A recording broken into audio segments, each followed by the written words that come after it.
Well, who knew? Mm-hmm. Who knew?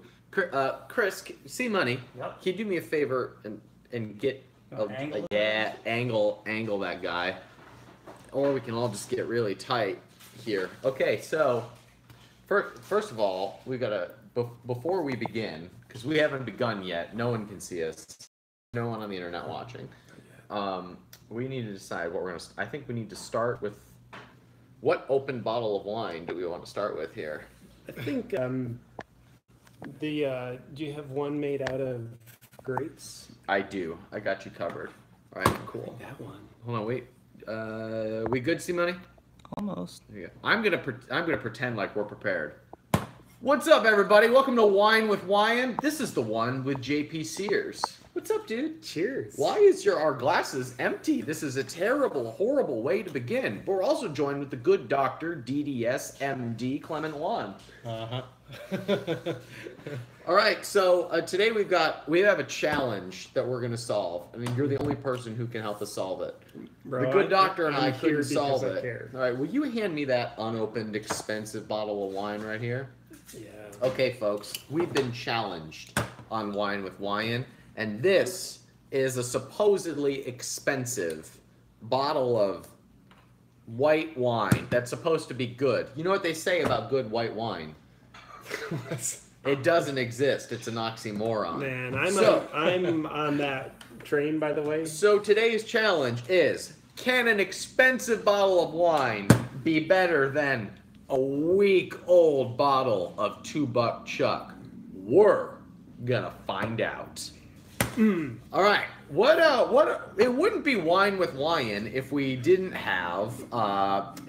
not have 7 bottles of week-old opened red wine here and a bottle of unopened white wine. So do you have a problem, Ryan? I think I do. Should we do the intervention with Ryan? is that what this is about? We're here because we care, Ryan. Do you care that I can't finish one bottle of wine before opening 4 more? It's like, what?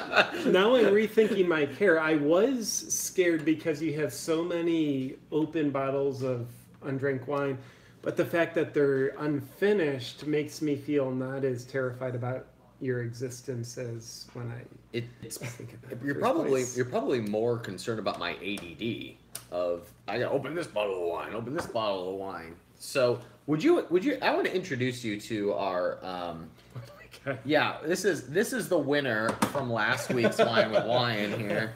This is the winner. The one with the one with we lost the cork is what happened. So the funny thing is, this looks like a paper towel. It's not. Use your imagination. So this is our favorite. We don't know what it's like a week old, so we're gonna find out here together. We're gonna start with the winner here, JP. This won the challenge. You know, I'm sure it's still. there we really go. good. You get the bottom of the bottle on that one, this JP. week, yes. Meanwhile, the good doctor over here is gonna get the bottom of the bottle of his favorite D7 from Costco. And you remember that story in the Bible about turning water into wine, and the king is like, "Oh, you saved all the good wine for the end. Usually, you save the cheap wine for the end." Do you have any idea what the hell I'm talking No, about? I've never heard of. What's the book you're talking about? It's the Biblia. Biblia. No, I don't speak Spanish. Okay, well, there goes my joke. Never mind. I was gonna make a joke about the cheap wine coming at the beginning. Are you drinking the rest of the? Yeah. Well, I think I gotta save the $2 Chuck for y'all. I'm gonna go with the La Crema here. This is a very underrated wine. This La Crema. All right. Especially when it's been open For a week. 3 Yeah, it's 4 super weeks. super underrated when it's been. Hey, cheers, boys. Cheers, Good to guys. see ya. Lemon? And it begins. JP. Wasted. Wasted. Next your intro, you want the guest do the honors? You ever use one of these? I have. What is that? Do you know how this works? What? I'm actually scared of being on camera. And these aren't on yet, are they? They're not. There's no cameras. but they are 3D cameras. Okay, that's fine. Just let me know when they're on and I'll get scared. This is when JP gives us the clap. This this is Wine with Wyan, take 1. Don't screw this take up, Brian.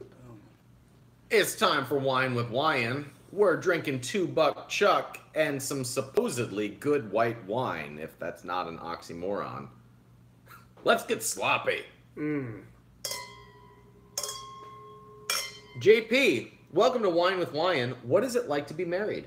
Man, for 4 days now, I've been married, and I have had... That's a successful relationship in this age. I was going to say, I feel fully qualified to give very soapboxed marriage advice to people because in the 4 days that Amber and I have been married, we haven't had one fight. So I think I know everything there is to know about having a successful marriage.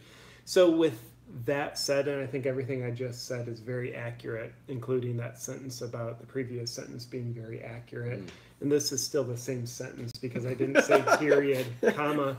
It is wonderful being married.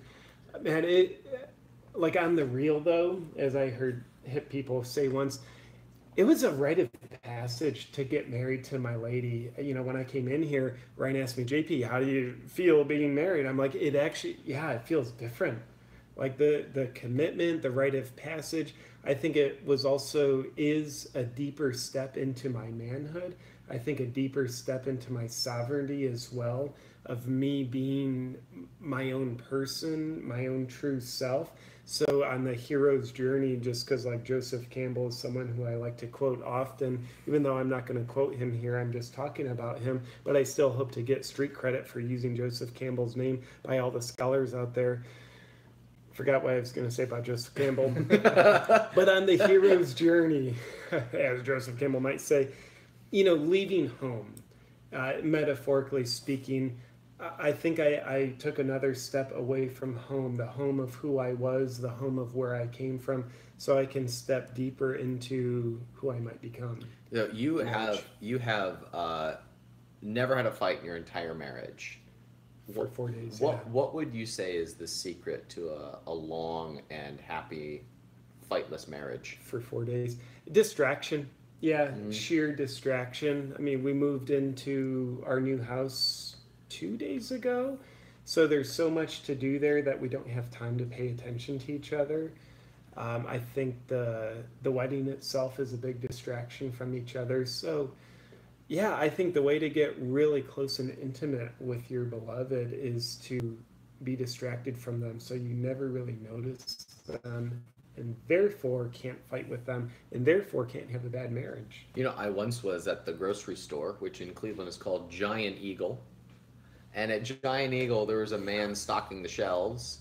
And he was there a lot. And I said, hey, man, you're here a lot. And he goes, it's how I stay married. Man, Giant, that's good, but Giant Eagle is the funniest thing that you said. That was the takeaway. I'm right there. Being from Ohio too, I'm not proud that I know what Giant Eagle is. Do you really know what Giant Eagle is? Oh yeah. That Where are makes you me from? really happy. In Ohio. Born and raised in Bowling Green, Ohio. Okay. But I've spent a fair bit of time in Columbus, Ohio, which is where the Giant Eagle is, which is the state attraction in Ohio, based on JP. It's a state attraction. Hey, everybody, those of you who are watching on Facebook, do us a solid and say hey in the comments. We would love to say hey back. Hey, Helen. Hey, Kyle. What's up, Daniel? Hey, Carla. Hey, guys, you're never going to believe this. Aiden's on right now. Yes! Aiden is on Facebook Live right now. There has been an Aiden spotting. Aiden. Rachel Melton, Daniel, Brianna. Good to see you again, Brianna. Was Brianna awesome last week or what? Thank you, Brianna. Alan, Bradley. You're not going to believe this, but Aiden has commented more than once, guys. Aiden has commented here multiple times. On hell, 3 Aiden sightings we got here. 4 Aiden sightings. Gary, what's up, dude? Derek Howie, David, Aiden again, Nancy. What's up, everybody? Hey, Jeff Waters. What's up, Melody? Tony. We got Myra, Anthony, Eric, Azade. That's a badass name. Azade. Azade? Is that how you would say that name right there? Yeah, I would actually. That's a say badass name. What's up, Matthew Samui? Good to see you, dude. Jeremy Brown, Stephanie. Oh, hey, Stephanie Ann Barnes. Well, hello. Jason Smith. Good to see you, dude. How's RV life? June Hessler. Lester is here, everybody. Lester Ruiz has finally joined us. Bob Parker. Tim Palladino. What's up, dude? Bob Parker. James Schmidt. I'm running out of breath here. Dan Kucher. What's up? Corey Paisley. Diedrich. Jennifer. Christina. They're coming in too quick to keep up. And that's when I gave up on life. Speaking of life, Ryan, Yeah. it's been such a hot day here in Austin, over 100 degrees. My wine evaporated. I got you. I got you. This is different week-old wine. Don't you worry, JP. I got you covered. Whoa! Look at that. We have slightly warm pizza. Oh, yeah. Slightly warm. And who is this pizza by? All right, so there's a story. Hey, Tyler, would you do me a favor? Go into the trash. He's speaking in metaphors. Pull people. out that box right over there. Yeah. All right. So this is Yeah, take that toilet paper off. yeah something I wanted to try. Yeah, this is a. Are you laughing because it literally was in the trash? Yeah, and I'm laughing at you I and understand. how you are and who you are. That's mostly what I'm laughing at. I understand. All right, so this is a brand I'm fascinated by. Cauliflower Foods claims to be able to make a cauliflower pizza crust that's actually good. We're gonna find out. Found out about him on Mind Pump Mita. What's up, Sal DeStefano? Good to see you, dude. So we're gonna try it on Wine with Wyan. So what we have here is we have barbecue chicken pizza that I made, and I've got sausage pizza that I made on a cauliflower crust. You were reading the ingredients earlier. What was in there? Cauliflower, believe it or not, Nailed it. mozzarella cheese, garlic, and basil. I think that was it. You ever made a cauliflower pizza crust before, JP? I haven't. I'm concerned about the cauliflower industrial complex. And here you are, Ryan, serving pizza to Clement and I, Dr. Clemmens. Dr. Clement and Dr. Me, Uh-huh. that's made from cauliflower by a company that's invested in cauliflower. I think you've got the pharmaceutical industries, then you've got the cauliflower industries, and here you are feeding us. What you said, this is made out of pharmaceuticals or cauliflower? That's made out of Monsanto cauliflower. As Joseph Campbell once said, "I will They're eat phasing out that name. It's now Bear. Monsanto's going away. Really? Yes. Man, that's like being a serial killer. You move to a new town and everyone's like, "Don't go to Jeffrey Dahmer's house." He's like, "Not a problem. I'll change my name." He's like, "It's like cool. Now I'm a good guy because I'm not named the same name That's it. Yeah. I was when I am still evil." I'm pretty sure that's what Joseph Campbell said. It's and now Ryan Daniel Moran has said that Joseph Campbell said that. Which makes it true. His wine's evaporating too. All right, shall we try this? I think you were about to make a point. I don't remember. This cauliflower What it wine was. is so good. All right, I'm gonna go with this sausage pizza to begin here. This Cauliflower Foods. Hey, to the makers of Cauliflower Foods, you're welcome for featuring on Wine with Wyan. You can look back on this as your big break of when you were featured on Wine with Wyan. And thank you for not being Monsanto. Unless you are Monsanto, then like screw you for trying to deceive us.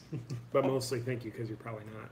And thankfully, someone put a paper towel that looks like it was crumpled up and used in a wine bottle right in front of me. That's actually damn good. It is very good. Could someone give me a piece of trash to wipe my mouth with? Oh, we have plenty. That was really That's good. actually damn good. Like, it's like the real thing. The real cauliflower. Yeah. I had a phenomenal cauliflower avocado pizza from a place in Encinitas, California, recently called Eve of Encinitas. That was the first time I've ever had a cauliflower crust. Phenomenal pizza, and I'd say, man, I'm on this bandwagon. I'm ready to, man. You're ready to what? I'm ready. I've arrived because of this pizza. Just wait. So what was the avocado part of the pizza? They just had the avocado on it. Oh, and like a bunch of other stuff. But see, Money, what are you doing back there? You look like you're walking on glass. There's a lot of wires. just come on through. Oh, thank you. I was talking about wiping my mouth with trash just because I thought it'd be amusing to say, but thank you for taking that serious. Oh, thank you. Hey, if you're watching on YouTube, do me a favor and say hey in the comments. Hi. All two of you. Hi. That was a joke. There's at least 4. Hi. Say hi. Say hi in the comments if you're watching on YouTube. We want to see you. How are you doing, YouTube? YouTube, I like the fact that you're on YouTube. You're much friendlier for creators. Did you see the recent video I made about Facebook algorithms? I did. Tell us all about it. Actually, could you recite it from memory, please? Yeah, I remember that. I can't remember it from memory. But yeah, you know, I identify as a creator, which I know is super pretentious of me. That's very godlike of you. Yeah, that was so good, Ryan. Thank you. But I'll own it. Yeah, that is godlike of me. So, you know, when I make videos, it's coming from, like, purity as a creator. Like, I just want the people who want to see my videos to see my videos. Like, I don't, like, please don't show my videos to people that don't want to see them. But, so YouTube is, I think, relatively pure along those lines. And then with Facebook, like, just the ever-changing thing with algorithms, like, it just makes it so hard for people who want to see a creator's video to see them. I think Facebook is very much a marketing platform, and that is phenomenal if you're a marketer. Like, no offense, Mr. Communist, but but like for me, that was Joseph Campbell. As a creator, as Joseph Campbell once said, as a creator, I get a little frustrated at the Facebook algorithms because the people who want to see my video are sometimes challenged to see my videos. So, you know, rant's over. Anyway, I made a clever video about it, was the moral of that story, according to Ryan, according to me, according to Joseph the Campbell. creator says it was a creative video, but he also claims to be godlike. So. My strained relationship with Facebook algorithms. Look it up. Title. Hey, Dr. Clement, while we're on the topic of YouTube and Facebook, how many lives did you save in open heart surgery this week? Exactly none. You're a terrible doctor. How many open heart surgeries did you do? None. Oh, so 100%. At least you didn't kill people. So 100%. The good doctor. Yeah. All right, hey, I have got to get out of the habit of talking with my mouth full on Wine with Wyan. It's probably not going to happen for a Talking while. with your mouth full right now about I am. talking with your mouth. You're absolutely right. Look, I haven't made it through that part of my hero's journey yet. Listen, if you're watching live right now, spoiler alert, I know we joke about this. Clement Wyan actually is a doctor. So I want you to guess in the comments what kind of a doctor is Clement Wyan. And first person to get it right wins $100. $100. The first person who guesses what kind of doctor is Clement Wyan. Go ahead and put it in the comments. I don't even think I know this answer, Clement. That would probably be the right answer. Because I like $100. I would guess a cat proctologist. Oh, that's actually a great guess. Someone guessed Doctor Who.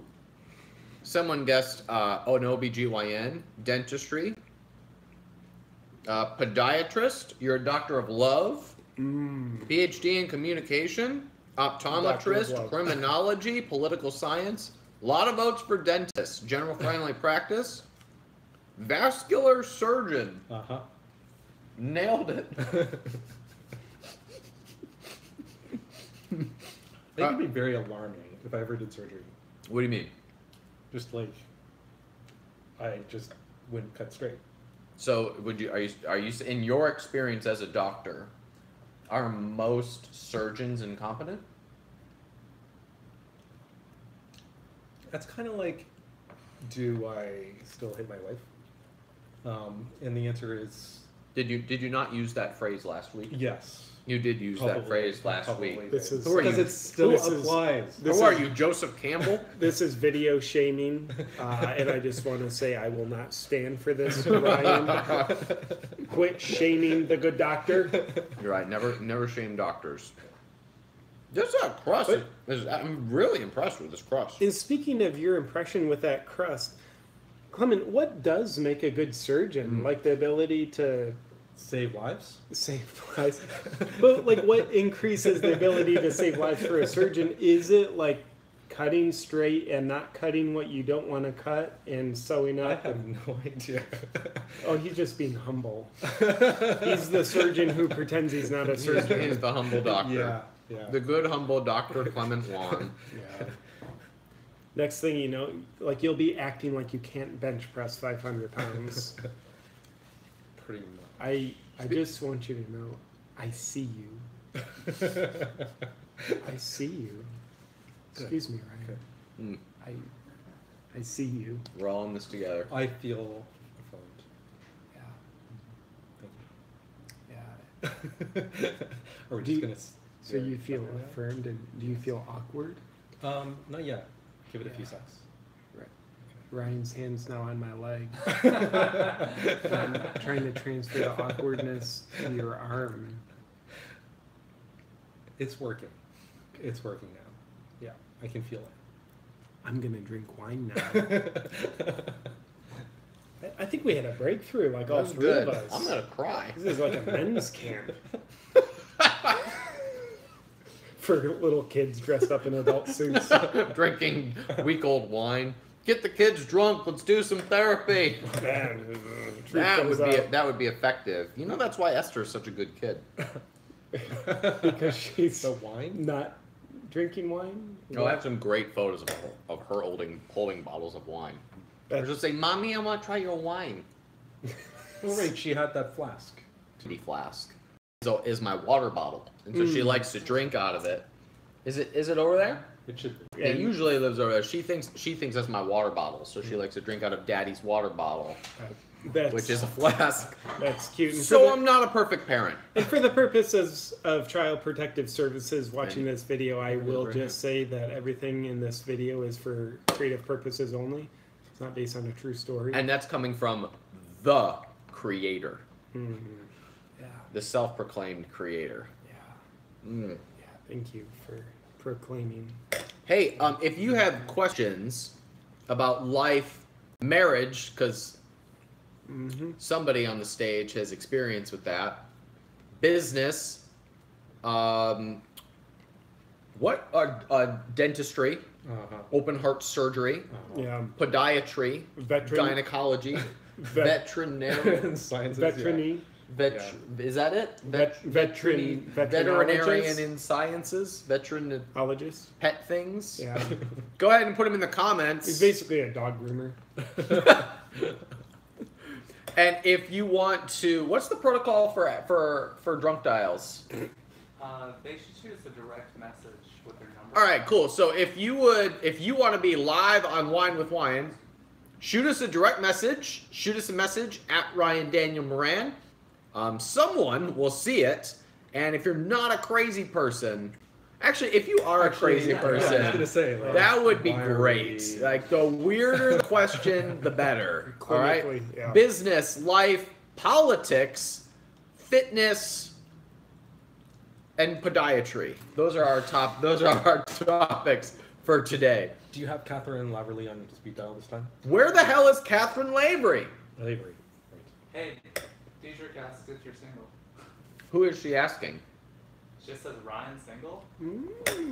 So it's not really addressed at me. Oh. It'd be interesting to hear. What are you giggling about over there, She Seema? just giggled.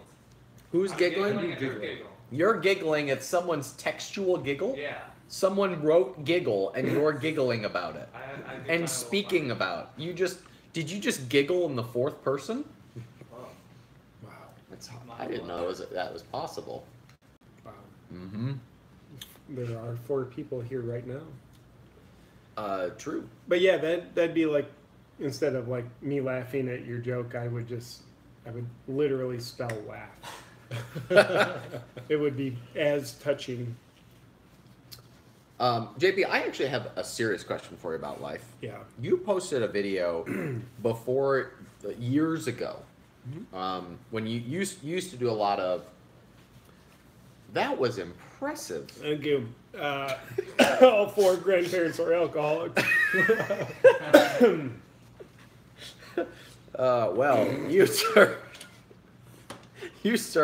have graduated. You've graduated your way up. You polished off the last week's champion. Yeah. You polished off our stalwarts La Crema. You have graduated onto the $2 chuck, my friend. I have low self-esteem, so when there's wine that's not good anymore that people don't want to drink because they're better than that, like, I'll drink it. Hey, Dr. Clement, what are you, a nutritionist now? You're barely touching your I wine. drank like. Hurry up! Go ahead. Go ahead. How do they drink wine in North Korea or wherever you're from? They don't because they're starving. Thank you for Not bringing anymore. that as a message. Not anymore. Donald Trump's making North Korea great again. Right. And Dennis Rodman, may we remember Oh that. my goodness! Thank the creator for Dennis Rodman. Let me tell you. I remember back in the day, Dennis Rodman on the Detroit Pistons, the Bad Boys as they were called. He was on the Detroit Pistons. Come on now. Dennis You're Rodman. offending me. Hold on. I remember him on the. He was on the Rockets, was he not? Rockets. He was on the Magic for a Maybe while. before he died. But You yeah, know the before- Pistons? yeah, let me. Are you not Let me- confusing him with Grant Hill? You are. Did you even grow up in Ohio in the '80s, Ryan? Not in the 80s. Yeah, No. I'm actually a little older than you. No. Yeah, so before Dennis Rodman went to the Bulls, Mhm. he was on the Detroit Pistons with Isaiah Thomas, Bill Laimbeer, Joe Dumar, I think his name was. I can't believe I'm remembering these names. And then he went to the Bulls, won championships with Michael Jordan. Then I think he went to the Lakers, was it? Or am I It sounds making that right. up? Well, he's on the Spurs for a while too. Was wasn't he? Yeah, like once things went The downhill. Bobcats. I think like all the Wildcats and roided out Yep. Panthers. But yeah, He played for the Pistons from '86 to '93. yeah. Oh So- wow, he was on there for like seven. I guess JP's a little older than we realized. I feel like you. That was such. I guess JP's older than we all realize. I'm 63. I eat a lot of collagen. Come on. But I feel like you owe me an apology, Ryan. For what? Dennis Rodman? Thinking that I was wrong in thinking that Dennis Rodman was on the Detroit Pistons.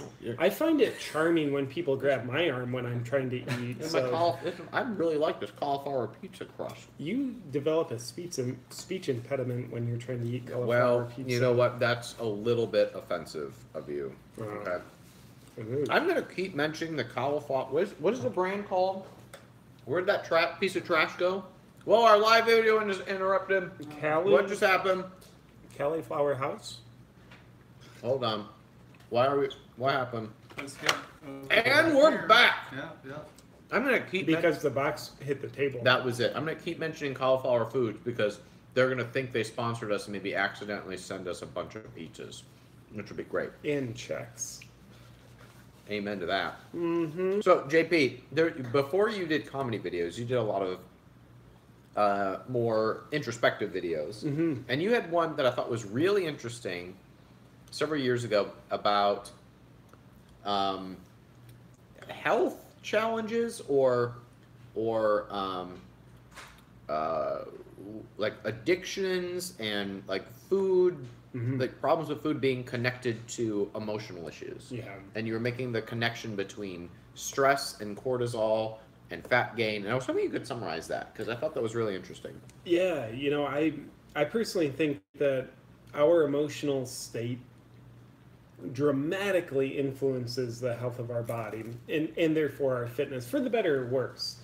And a lot of us think like, well, my emotions are in my psychology. They don't really make me fat or ripped. They're just very different.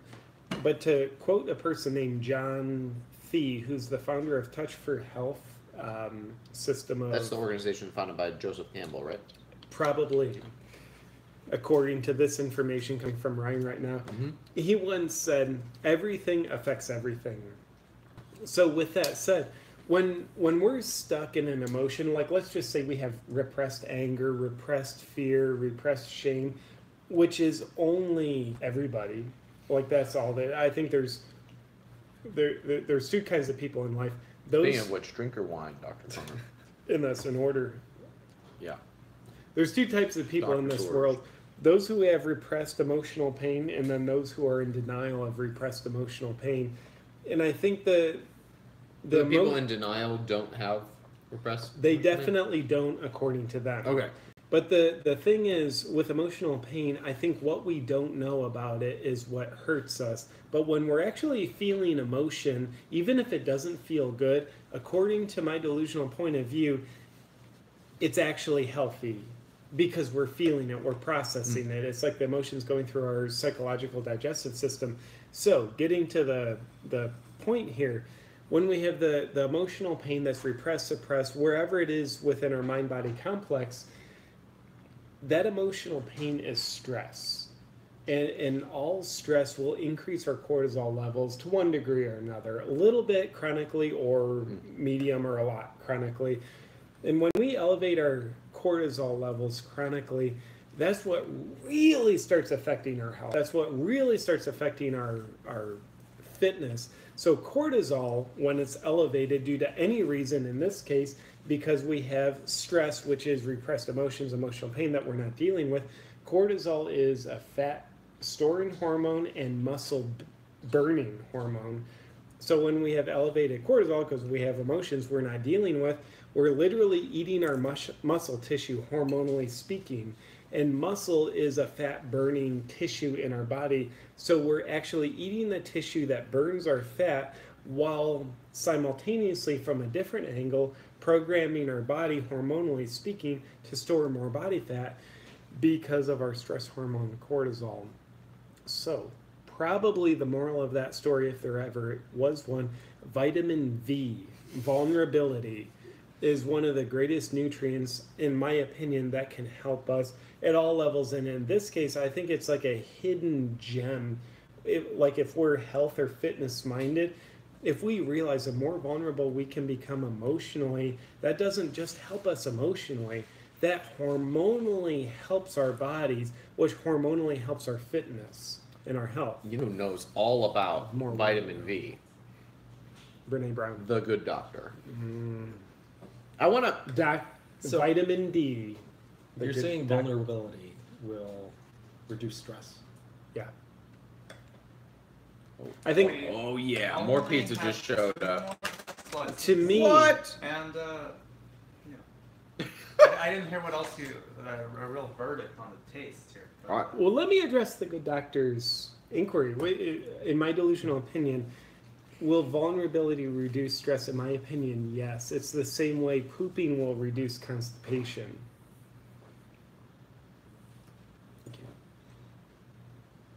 But I'm curious, what's your as we process this what's your in perspective more on ways that? than one. I just wonder if, like, some people who are chronically vulnerable just are naturally stressed. Well, here's my thought on that. When people are chronically vulnerable, to me, that's not vulnerability, at least what I call vulnerability. That's being out of balance on the other side where they're victimizing themselves.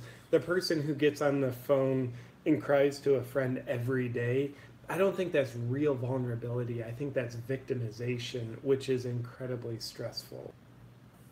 Okay. What do you think about that psychologist one? You're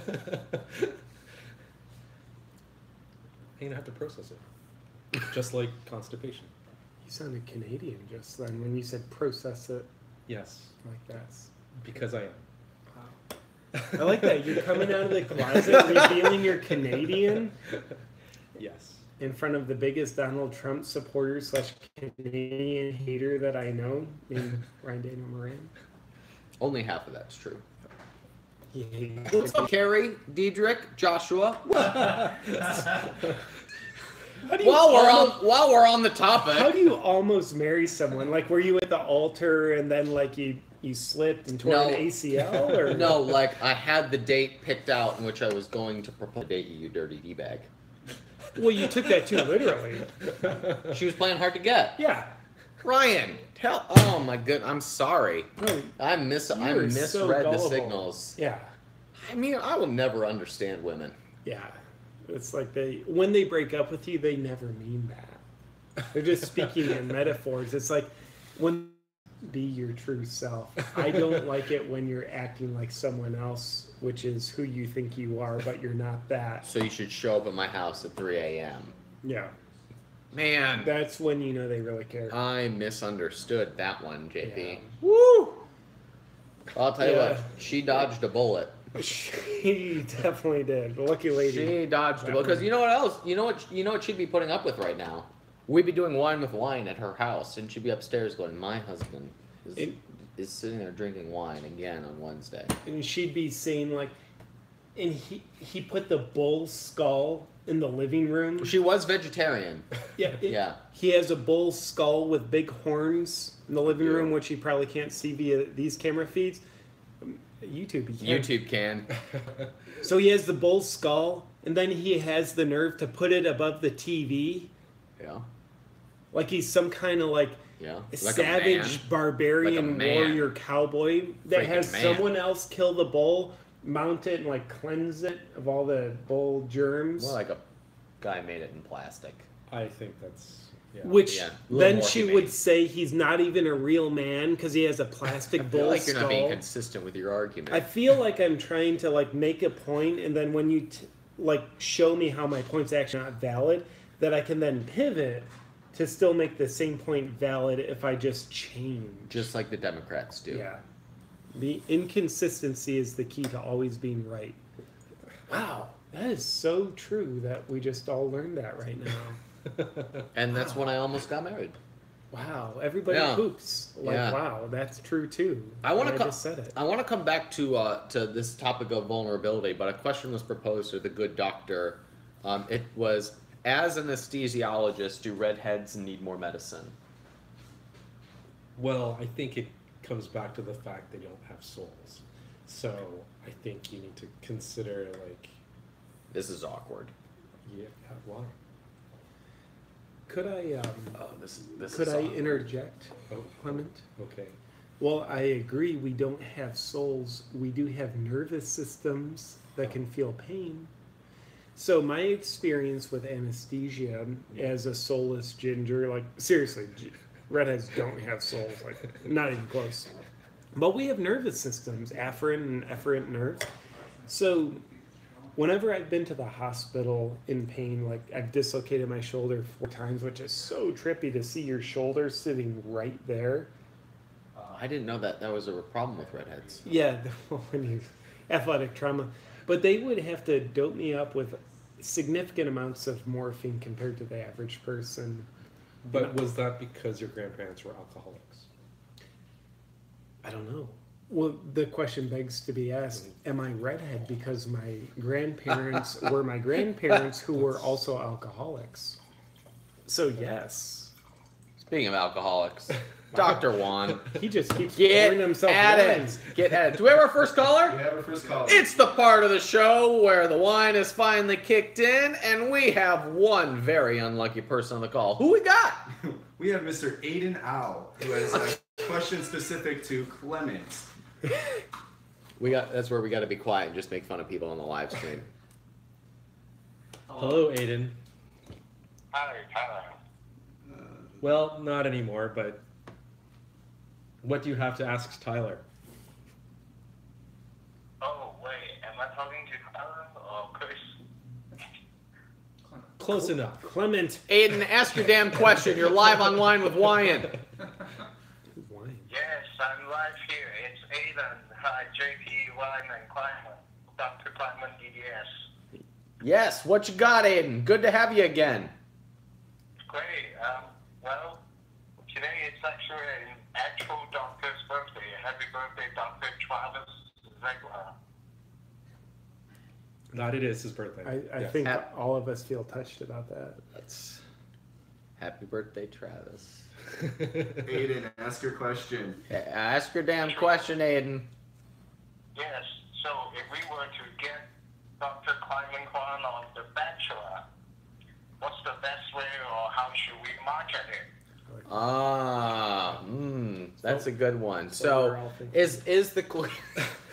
is the question, how can we get Dr. Clement on The Bachelor, or how would we find the right match for Dr. Clement once he was on The Bachelor?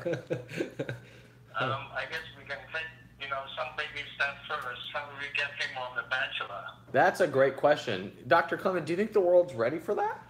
I don't think so. No. Why not? No. Well, I don't know. Yeah.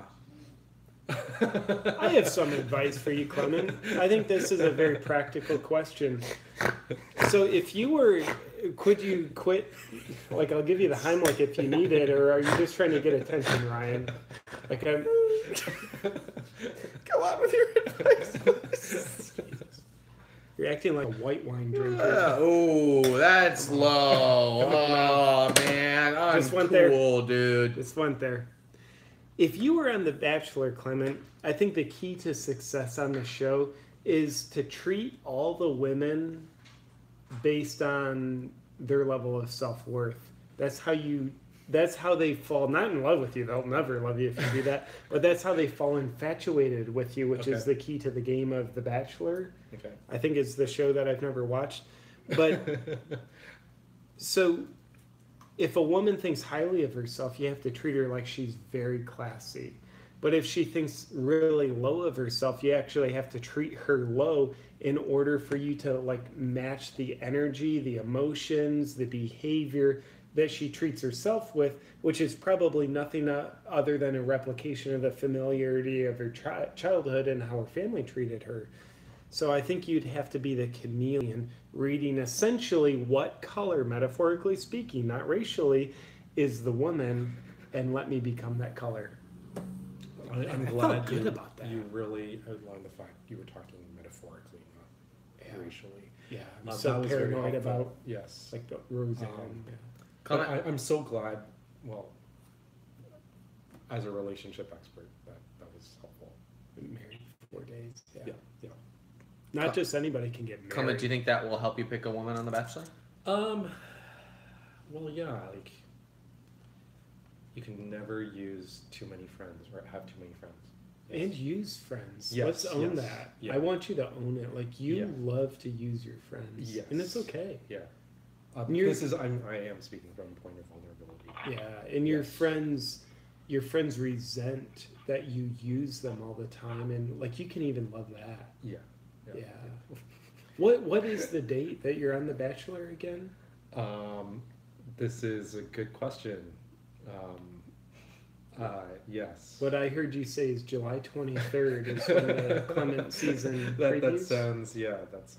We could do it on capitalism.com. Yeah, that That would be funny in so so many different awkward. ways. Yes. I think, Clement, you just seem so into this.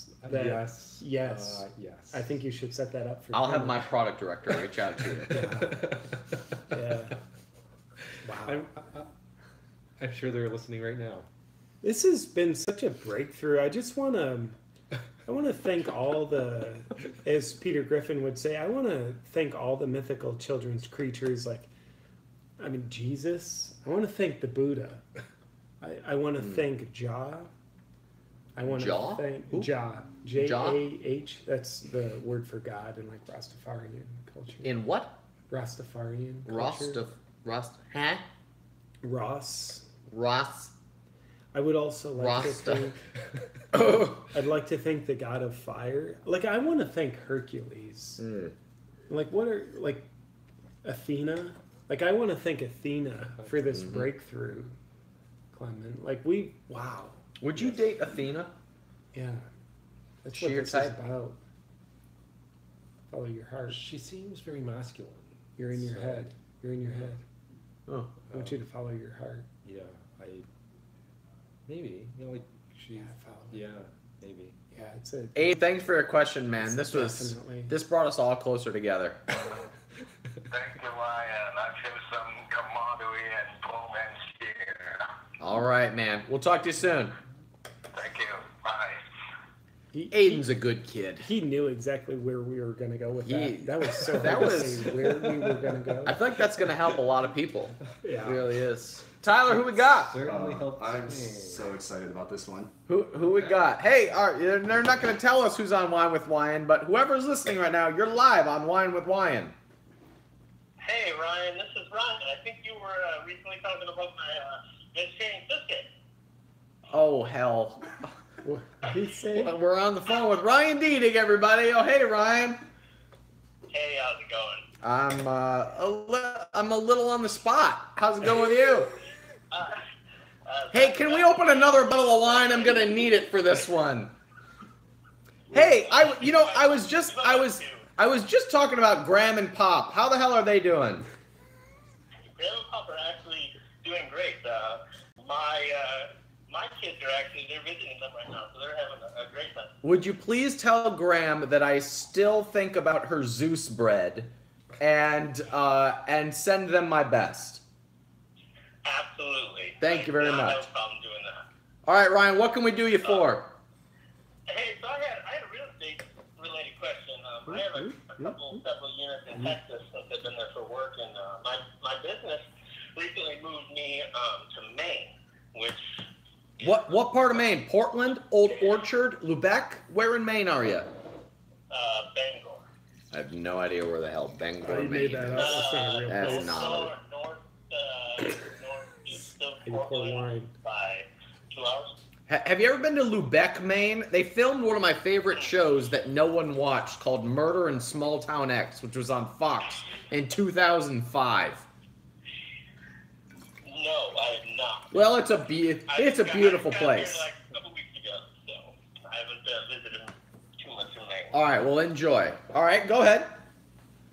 So, my question to you in the real estate end was, any recommendations for good tips on jumping right into a new real estate market? Dr. Clement, how would you penetrate a new real estate market? Being as the bachelor expert and the relationship expert, how would you two penetrate a new real estate market? Yeah, I got something to say on that. I mean, you want to buy when prices are at the highest right before a crash. Because that's when, like, everybody would say, like, don't buy there. But that's the worst advice because everybody's following that advice. You want to buy low. You want to go against the grain, you're right. Yeah, you want to buy low. Yeah, you want to buy high and foreclose low, I think is what Joseph Campbell always said. I have a little bit of a different opinion, Ryan. So, in Maine specifically,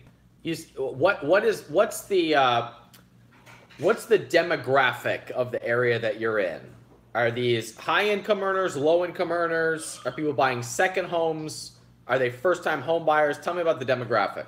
Tiny homes. Tiny homes, So about homeless. there is a little bit of homeless, so Uh-huh. you can start there, I guess. There's a lot of students. There's a university approximately 15 minutes north, so you get a lot of the student population. And what would you say is your demographic in terms of like who's your target customer as a realtor? As a realtor, I'm as a real estate investment, not a Oh, as an investor. Okay, perfect. Yeah, Well, investor, well then this is this is easy then. So, are you going for rental income or are you going for flips?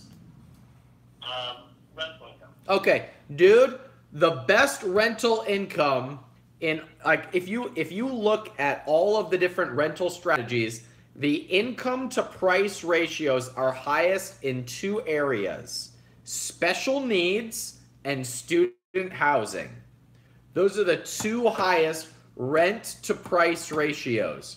So if I'm you and there is a university, what'd you say, 15 minutes from where you are, or 1,500 people? No, 15 minutes. Perfect. But it's University, yeah. 15 minutes converts to 1,500 people away. It's actually a unit of measurement. Man, ask a marriage guy, a guy who's married, I'm drunk.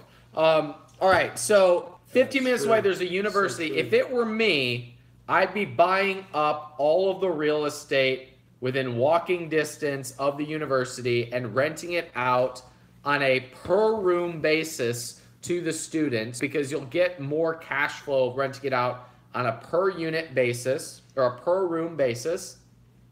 And that will have, I believe it's the second highest rent to price ratio. The only one that's higher is special needs. If you go special needs students, that's probably a twofer. They don't like to be called that. They like to be called unspecial at this point. Okay. Well, that's what political correctness will get you. Yeah. Have you ever looked into doing student housing, Ryan? When trying to find a place to rent, there was lots of very, very expensive student housing, so that correlates very well with what you're saying. Yeah, I mean, for example, I went to a university of about 3,000. Ask your sister; she would know. And Is that who you were gonna engage? yes, that's who we're talking to right now. Oh wow! Wow, you guys are late to the joke on this one. Bro, come on now. Yeah, We're like first day on the 12 job. minutes late, actually. What's that, Ryan? I was going to say they're like 12 minutes late. 12 minutes late. Yeah. What is that, guys? In was people, 12 minutes is like 1,200 people away. And you know what's funny? You guys were 12 minutes to the joke. You 12 minutes late to the joke. I was 12 days late in asking her to marry me. Yeah, man. If only you were earlier, the girl that broke up with you would have married you, and then taken half your stuff. That's amazing. I would have been a different person. You had I so asked messed up, her bro. 12 days earlier. So, Ryan, you know, I went to Indiana Wesleyan University. I lived in a house that cost the equivalent of the price of a VCR, and I total, and this is like 2009. Our total rents were $1,600 among those of us who lived in the house, and the house could not have been more than a $35,000 or $40,000 house. From a Wow, that's like a 4% rule. That's crazy. Yeah, that's a great house.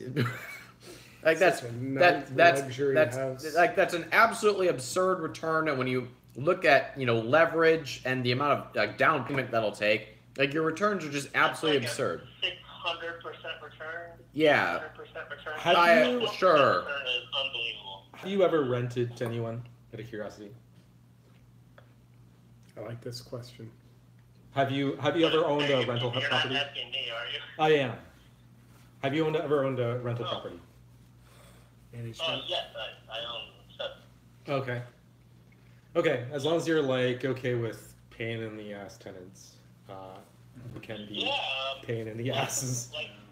Like the fact that you have all your places full, no issues, and then the second you move to Maine, 3 people leave early on their leave. Yeah. That sounds kind of stressful. stuff. That sounds stressful. Yeah, Well, Ryan, that would be my advice. Go all in on student housing. The challenge that you're going to have is the leases are going to be a little bit more complex, but there's templates all over this thing called the internet. Use the Google machines to find them. And you're renting out per room rather than per unit.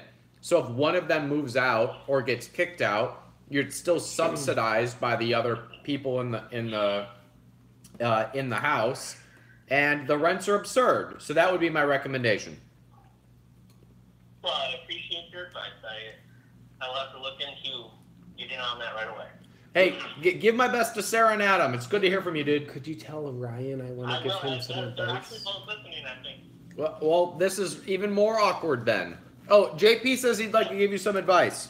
Yeah. Ryan on the phone, I want to give some corrections based on what Ryan Daniel Moran just said.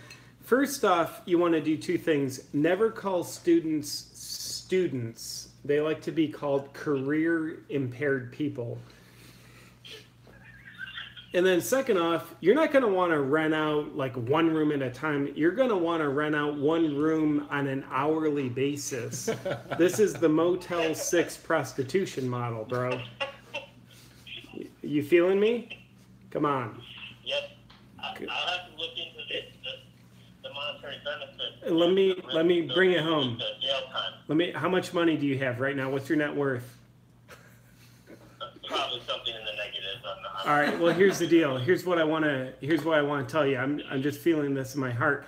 I spoke at a conference in New York, Martial Arts Business Summit. I was on stage right before the great Grant Cardone, ladies and gentlemen. Can we pour out a little liquor for this man?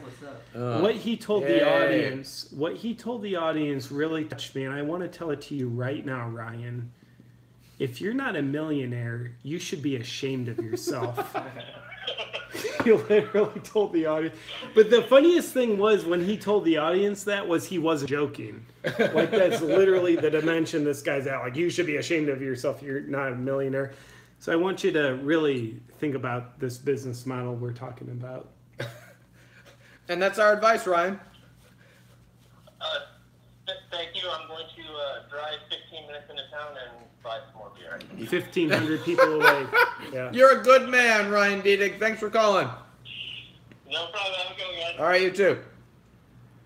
I got a question in the comments for JP. All right, well, we got a question for JP, and Sounds it like is. Clemmens should answer This this. is kind of tasteless, so I apologize in advance. It said, you wrote a book, JP, called Ultra Spiritual.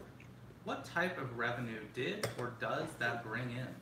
By Ben Murphy. Man, I'm going to tell you right now. Ben Murphy, the finest realtor in Ohio. Oh, here we go. You know, Ryan is a good friend when he's got a copy of your book sitting right on his bookshelf. So with that said, everybody, yeah, I love the question. What was it? What type of revenue did it bring in? Yeah, what kind of revenue? Yeah, not much, to be honest with you. I think it's been published for a little over a year. I don't know what's been sold.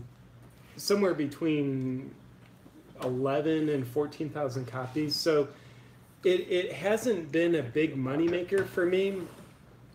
Yet the book has been a tremendous success for me because to me, and I'm like, now I'm answering a question you didn't ask, but like the question you've asked has already been answered, just so you know. Here's what I want to say. The book has been incredibly successful for me because of the artistic satisfaction I have writing it as well as promoting it, going on a book tour. That really fulfilled me. For me, from day one, I didn't write this book to make a single dollar. I thought if I make money, which I've made money on the book, it's just not like, it probably comes out to like 14 cents an hour if you look at all the, maybe less than that. You could buy some student housing for that. In Maine, at one of your slumlord places. That's right. That you own so much. Hey, sell or be sold, baby. 10x. It's all about the escrow, baby. So escrow hard, escrow deep. So for me, the purpose of why I got into the book was the creative pursuit. So it was very successful. Now, I would say if you're thinking about writing a book for the purpose of profit in terms of money, then like I would definitely like really think about that and like how are you positioning the book in your overall plan, like how is that a pawn in your chess game?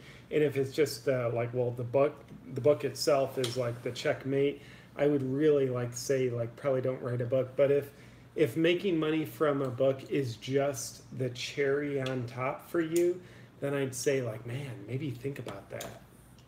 Two Right. things. Yeah. Something's wrong with your broadcast. Yeah, over there. that's Instagram sad. Live will just shut off after a while. That's Secondly- terrible for creators. Yeah. Carly wrote us to tell us Oh, she's hey, Carly. mildly OCD, and y'all should clean off the dirty plates.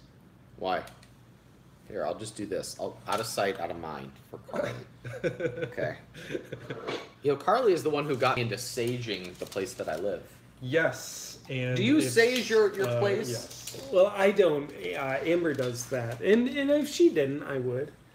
You, Ryan. Let me say something. Yeah. You're pulling stuff out of the trash that we're basically like wiping our mouths with, and then you're just like putting dirty plates under your chairs. I just want to say I really like your style. Thanks, man. Yeah. I work really hard at it. C Money, can I bug you for 3 clean wine glasses in there? We're gonna White wine. We're gonna run into the experiment of the show. All right, so I'm gonna take some questions from the text box here. My favorite of the night was, I'm just tuning in. Are they gonna eat that green plant? We don't eat plants. That's right, bro. They got anti-nutrients in them. So Helen says, buy a place that needs a new roof, new water heater, new AC unit next year so you can go even more into debt. That's great real estate And a new advice. foundation. That is some great advice right there. Thank you, C Money. Yeah. Oh, look at that. Oh. Somebody asked, Diedrich asked, that's why they, oh, nope, wait, hold on. The questions are moving too quickly. Here we go. Vicky asks, hold on. I'm so confused. After these many glasses of wine, not only do the comments move fast, but they oscillate. That's almost. it. I'm a mess. Hey, Emily Brett, good to see you. I actually lost the question. I was gonna say. Well, I'm just embarrassed now. My intuition tells me we should go right here. Oh, what is your intuition? What did your intuition find? Martha Rhodes says, "Gonna get that book." Hopefully, she's. Which book is she talking about, JP? How to be ultra spiritual: 12.5 steps to spiritual superiority. Also available on Audible. Boom! Look at that, man. Yes. Doing an audiobook, that was one of the hardest things I've ever done. And I did it in Boulder, Colorado, so like the altitude, oxygen. But man, it was like 18 hours in the recording studio of me. I'm a good reader when I'm reading silently, but when I'm reading out loud, I sound like a student who's not good at studing at literacy, as the late Bill Hicks might say. How did you spend 18 hours in a studio without taking a pee break? That's a good question. Because I listened to it, and there was not a single time when you said, wait, I have to go pee. Yeah, they just they edited that out. Oh, that's disappointing. I I kept was hoping waiting. for a better story. I kept Yeah. waiting for it. No, I kept waiting. I was like, at any point, he's going to have to pee. I almost parted ways with the publisher because I'm like, I want not only me saying I have to pee, hold on. Not only did I want that in the audiobook, but I wanted the pee splashing into the toilet I agree. in the audiobook. That's- Authenticity That's is important. that's Yeah. right. That's vitamin V. Vitamin V stands for authenticity based on what Ryan's...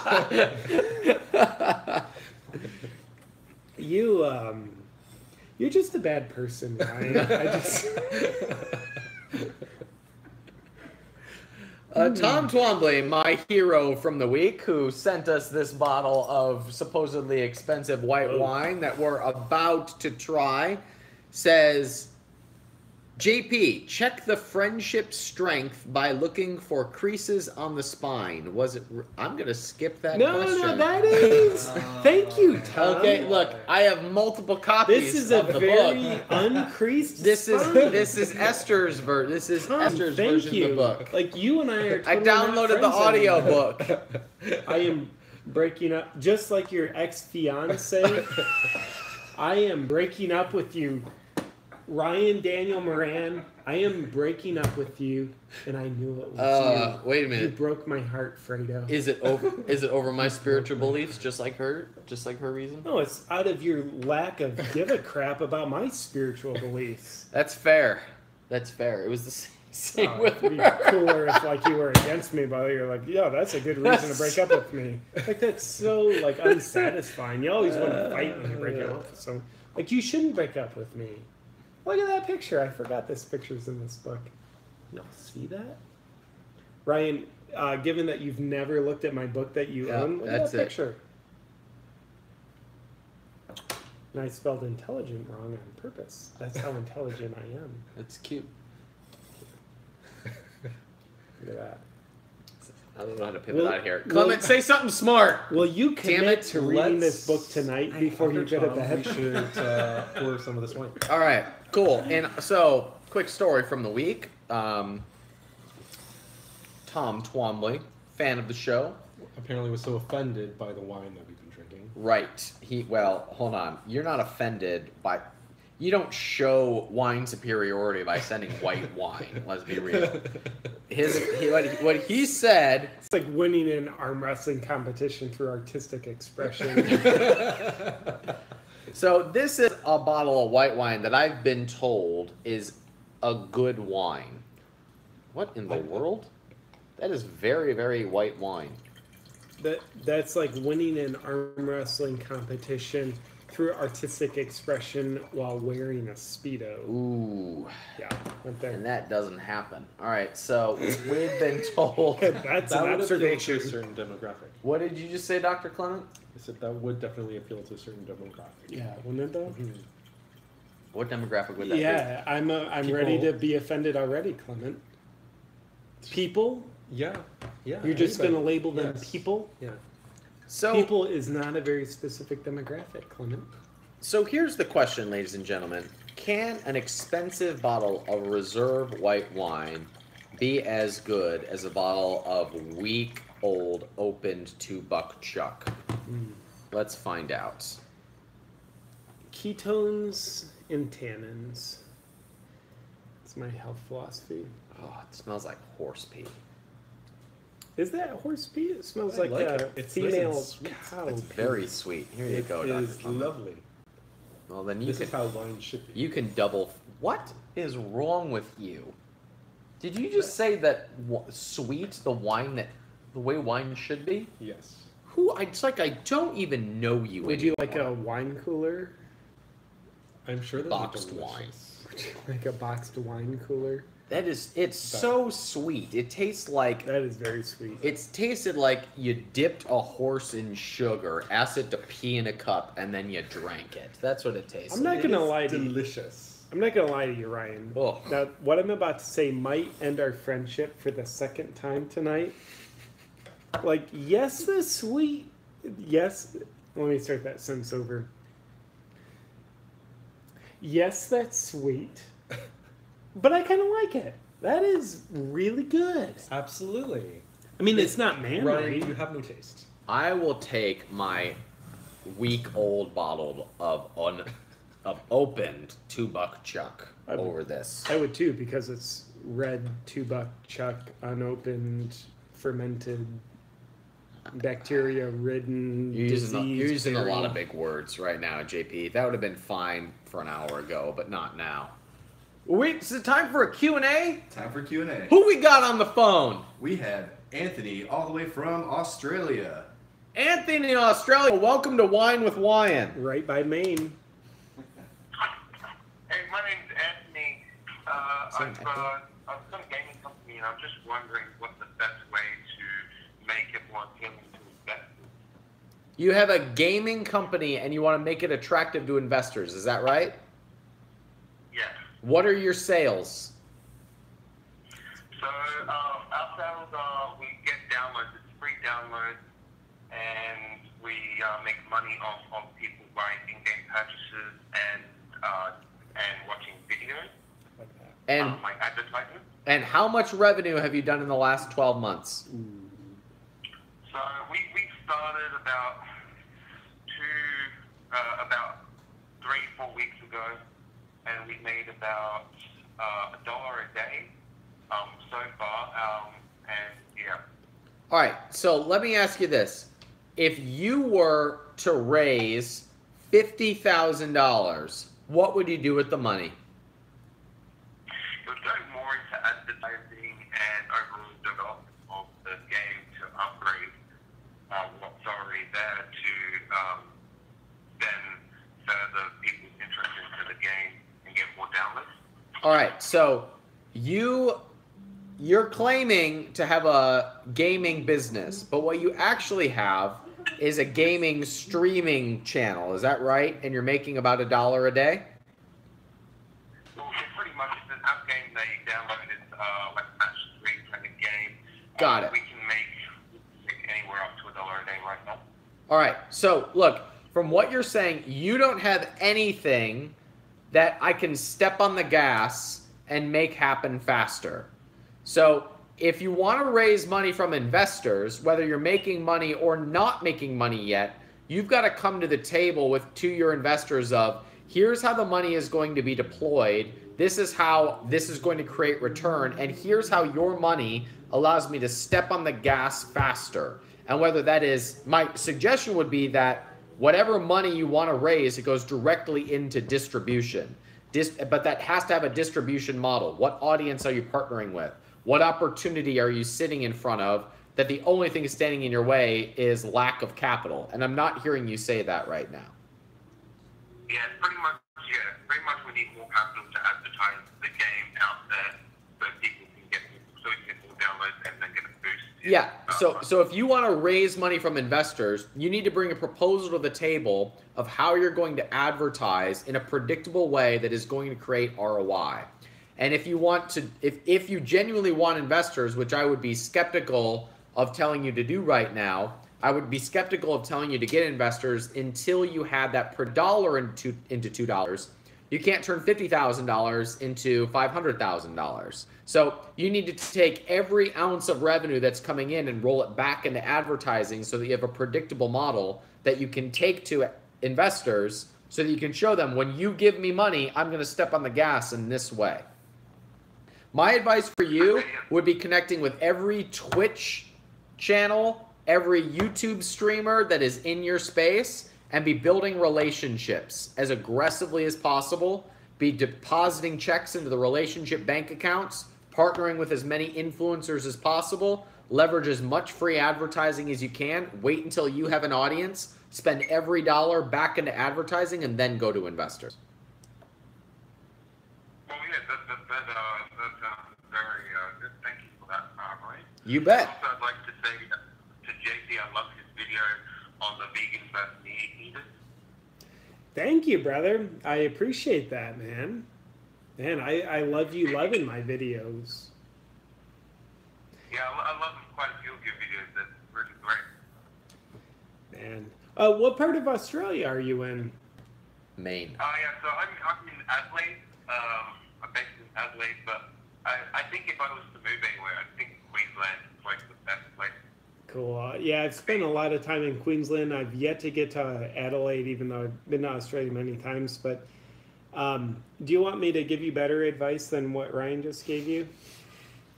Oh, yeah, of course. What you want to do in order to raise money from investors is tell them that you'll lose all their money. That'll trigger a defiant reflex inside of them. It's just kind of like if someone tells a child, like, don't look in the closet, the child's always going to look in the closet. So tell them, like, I'll either lose all your money or just like, I don't want your money. And they'll just be cramming money down your throat. Of course. Yeah, exactly. And then I think Clement wants you to understand that investing in cat surgery is the best way to spend the capital that you raise from investors who don't want to give you the money that you don't want in the first place. Doctor's orders. Like, cat surgery is truly the wave of the future. Like, people are going to be live streaming cat surgery the way they live stream video game playing. Yeah, there could be a video game on getting in and doing cat surgery that you live stream at the same time with on Twitch. Augmented reality. Like, you just imagine this, and like, not yet. Like, just imagine that you're imagining this. All right, I'll imagine it. That through augmented reality in your video game console, you're literally controlling the hands of a surgeon who's doing surgery, because that's what surgeons do, on a cat. Like, imagine, like, you are doing that. It's a game I want to play right there. Yeah. How much money do you want from Ryan right now? Because I think I got him for you. Like, how many billions? He's willing to invest no less than $50 million. Okay, that's a deal, Ryan. PM me personally, and we'll get a conversation going. You can expect a PM from me immediately from ManyChat. He'll just PayPal you $50 million, but friends and family, so that you don't have to pay 3%. It could be funny if you tell investors. Thanks, Anthony. Thank you, brother. Okay, thank you. Thank you, guys. Hey, Eddie Tate just joined the live stream. What's up, Eddie Tate? Good to see you. Isn't that the space between the two places? Close. I'm sure he's never gotten that. I'm sure he's never gotten that. Just like I've never gotten Ryan Moron in the past. Man, Yeah. Eddie, I just want to say, like, man, sorry, bro. This got weird. We have somebody on the line, don't we? Where's Well, I got a question from John Hoff here. Who are the John Hoff? Yes. The John Hoff would like to know. Who are the most important people in your life, and why have you put them in your inner circle? Dr. Clement, why have you put the most important people in your life into your inner circle? They're most important. Yeah, that's circular though. Who? I will punt that one for now and think about that. Drink your damn wine. And drink wine. I've got something to say. By definition, because they are most important. But why are they most important? Because they challenge me the most to be, I would say, the best steward to my truth, even if my truth scares me the most. So said in slightly different but equally abstract words, the people who are most willing to call me out on honoring my heart. So I have a natural tendency, like, I want to do what I want, which isn't necessarily in my highest good. So the people like my personal coach, my fiance, the people in Whoa. You have a fiance? Whoa, I totally While forgot you're I was married? married. After this many glasses of wine, I forgot I married. My wife, I even had a wedding Amber, ring. call me quickly. He has a fiance. Are you going to propose to my wife while I propose to my fiance? Look, everybody knows. Because my wife will turn you down. Look, everybody knows when I propose, women run. And then their brothers call in. So because they're not yes men, they are, you be true to your heart, even if you don't like what I'm about to say to you, JP, even if you don't like me because of what I'm about to say to you. So people who challenge me to stand in my sovereignty are in my inner circle. You're it. Oh, I only hang out with people who have larger Instagram followers than me. So they got to have at least 59 followers. All y'all on my Instagram like, oh, come on now. As soon as I'm about to get 4 new followers, JP's Instagram feed dies. I've already done 2 Instagram lives. I think we're just doing this and you know. But hey, all you followers of Ryan, like if you don't follow Ryan, on you should follow Instagram, Ryan. what the hell are you doing Ryan with David yourself? Ryan. Brianna Thomas says, I want to call, but I was on last week, and it's only fair that someone else should have a turn. Someone tell Aiden. All right. Christine says, I would ask a question, but I can't figure out where to access the PM. That's interesting. Maybe it should be a step-by-step guide. How do you access the Prime Minister? That's you call Trump. You say, hey, will you tweet this to Trudeau? That's what Trump's you like, say. I already tweeted that. What happened with it? That was very slurred speech. Can I have another piece of that lobster? What? So what happened to Melania Trump? Melania Trump? Melania Trump. What about her? People, like I saw a Yahoo News headline, like she's been unseen for a month? Just like the wife of the leader of Scientology. No kidding. Who's that? David Miscavige is the leader of Scientology. So he's a creepy guy. I watched Going Clear on Netflix. Like, so freaked me out. Like, totally gross. All y'all Scientologists, like, I think you're... I actually have quite a following in Scientology. What's up, y'all? good to have you here tonight. Hey, Tom Cruise. Cheers to Tom Cruise.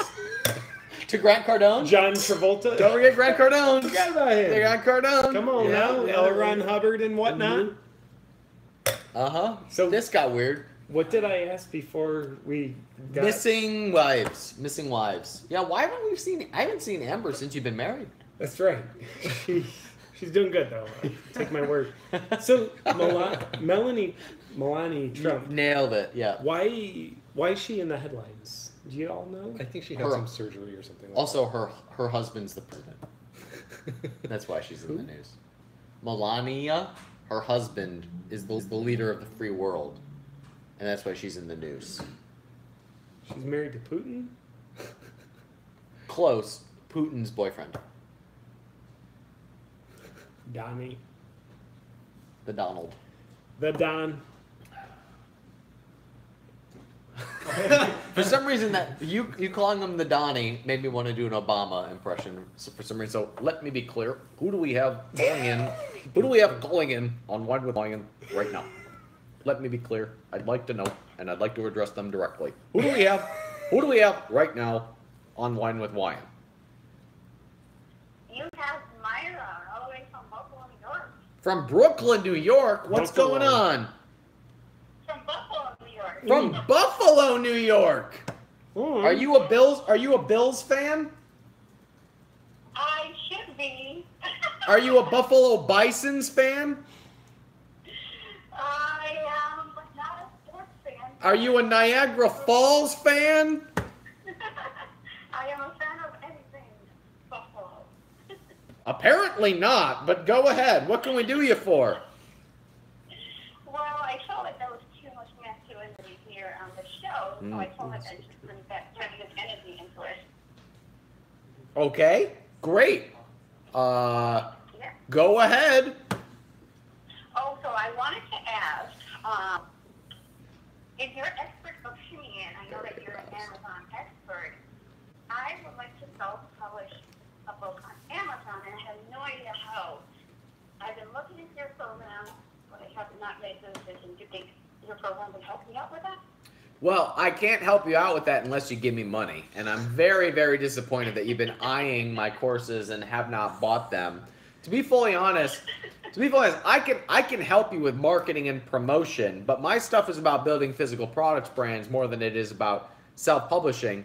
I mean, you have one author in the room right now that of a book that I have read. So, Dr. Clemmens, how would you recommend that one self-publish a book on Amazon? I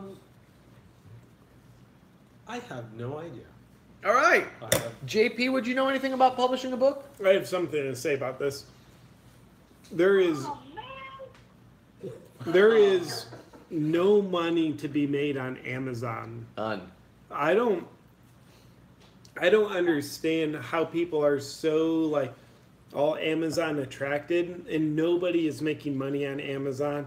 I think Amazon's like still in debt from what I understand. It's a big scam is what it is. They're buying up grocery stores now. I mean, who would do that unless you were going under? What you want to do is self-publish through a local independent bookstore. Myra, what do you want to write about? Hardback. So I am Puerto Rican, and for some reason our food has a bad rep that it's unhealthy. And I want to show people that you can totally make Puerto Rican food in a healthy way. And I actually have an ebook about it, but I would like to write an actual book with all the details of why the ingredients that I'm choosing are healthy and how you can make this food in a healthy way. So is your question, how do you do it? Or is your question, how do you make it profitable? How do you make it profitable? You're going to have a hard time in that market because that is ultra, super, super small, and you're trying to create a market that doesn't currently exist. Yeah. So that is going to be hard to monetize unless you have some sort of a back-end business that the book leads into. So whether that is you have Puerto Rican restaurants, or you lead Puerto Rican tours, or you sell Puerto Rican foods, there has to be some sort of back-end business to that if you're going to turn that into a legit business. Otherwise, I would choose a different market. Unless it's just a passion project for you, which is totally cool. Yeah, I am a health coach, and I tell people with Perfect. people. Yeah. Perfect. So this is a way for you to get new leads and customers into that funnel, and that is how you're going to make it profitable. As JP said famously while quoting Joseph Campbell, there's not a lot of money to be made in writing books, but books can be a great way to open up the exposure to the business that you have, which in your case is your nutrition coaching. So that like the two have to be correlated, in my opinion. JP? Let me tell you this, Melania. They say that Puerto Rico is a new India.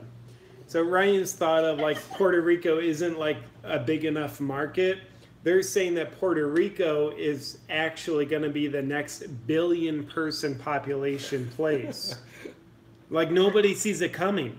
Therefore, nobody's like positioning and leveraging and other Gary Vaynerchuk words like into strategic alliances to capitalize on the next billion-person India market in Puerto Rico. Not only do you want to write self-published books published through locally independent bookstores, published on Amazon.com, you also want to open cafes. Like Cat cafes is where cafes. That's where the money is. Horse trough drinking stations. Because think about it. There's not enough cars in Puerto Rico to transport billions of people. People are going to be resorting to horses. Where are the horses going to drink? If they don't drink, they'll die of dehydration. That's a How good will point. people get along? The infrastructure collapses. You're going to need some more buggy whip manufacturers too for the It's- horse buggies. Well, yeah, it's all in the horse trough that? drinking water And stations. wine. Why aren't you drinking your wine, Dr. Conlon? Hand me his You red have wine. three. You have Hand me his red three. wine. What's that? Hand me his red wine. No. I'm holding him accountable. I have more red wine for you. Okay. I'll Whoa, have the more red wine. whoa. Think about horses drinking Evian water at a premium, $79 a gallon. These horses, they have no concept of how much the water they're drinking costs. And what they'll do then is, God, is this not obvious? well, what's beautiful, the back end of that is once they pee, you can put it into expensive bottles of reserve glass, and you can ship it out as white wine. Gift from Tom. Ugh. He's so I'm hoping. appreciative. Well, Tom sent me some red wine too, so we're hoping that's it's gonna be better. This is not wood, so it doesn't count. It's definitely not even close to Definitely wood. not. It's zinc. Zinc? Well, Myra, I hope you Zinc found some even value wood? out of that one. Definitely. That was great. All right, thanks for calling Wine with Wyan. Thank you. She, Apparently, I think that's what I read. I wasn't paying attention. I don't really care. But I think that's You don't what it- care about other people She- having surgery. You're the most least empathetic doctor. you probably ever. did her surgery and you don't even care? Drink your wine. I am. I have another question if you like. Hold on. Wait. Let's go to the comment. Let's go to the comments here. We should start like getting angry at the wonderful people who are generous enough to watch, because I think entitlement is the new appreciation. Yeah, I know. I just thought of that. Vicky has a great point. I wish they'd take a call from someone who'd like to discuss the meaning of life or cats riding unicorns. I can't even say unicorns. Which, because they're not, unicorns aren't even uniforms. That's why you can't even say uniform right. That is a scientific fact. Janitors wear unicorns. That's That's hot. disturbing. It reminds me of that episode of Bob's Burgers. You never watched that. Really? Oh, JP! We're gonna have some Bob's Burgers marathons. Remember the one with the old dudes that dressed up as the ponies? I love Bob's Burgers. All right, that was Chris's answer. I love Bob's I haven't Burgers. seen Kurt Mullen. Bottom What? We got some famous people on the call. We have Tony Grabmeyer. We have Kurt Molly. Boom. Tom Trobling. I can't even say his name. Tom I guess I Trombley. drank too much of his red wine. Or moving there. or white. White wine, can't even say red, can't even talk. We have C Money on the call. Who knew? Yeah. Come on now. That's right. Look, there's some dude named Ryan Moran on the call. I don't think Who is that? he didn't do is- that kind Oh, of hey, person. hi Heidi. Hey Heidi Gutierrez, what's up? All right, we have somebody on the line, correct? We're working on that. I got a hot question here. We have a hot question. What's up, From C another Money? Lady caller. Brittany Meese asks, "What's the hardest or scariest thing you've ever done?" That's very different. Hard versus scary. Comment, what's the hardest thing you've ever done?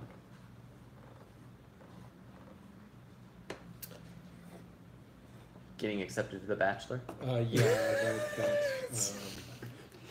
that yeah, that was hard. Yeah.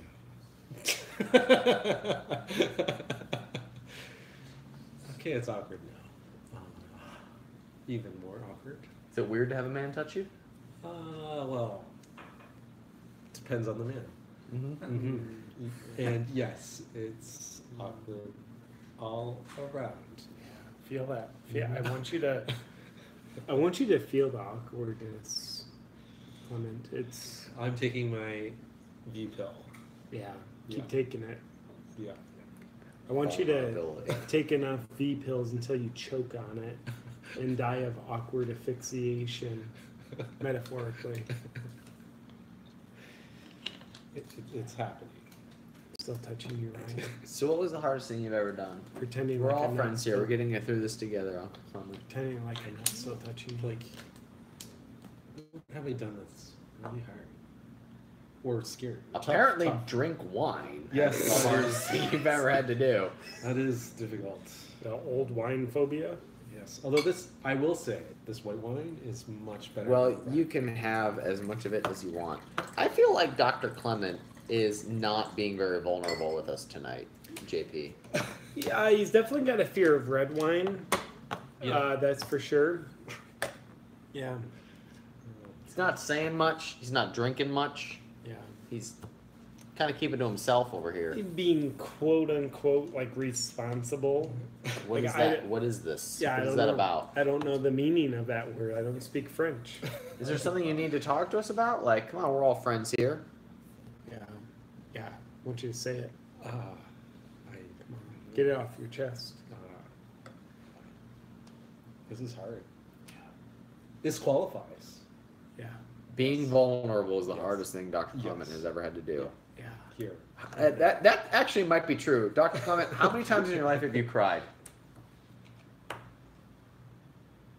There have been a handful. When was the last time you cried? Better question. We talked about that was part of the 36 questions. I want you to be present. There's been no 36 questions in this Oh. present moment. Come on. Feel What it. are the 36 questions? It's like one more than 35.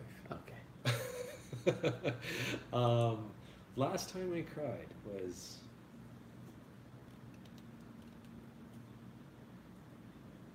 I can't remember if it was like after a breakup or in Uganda.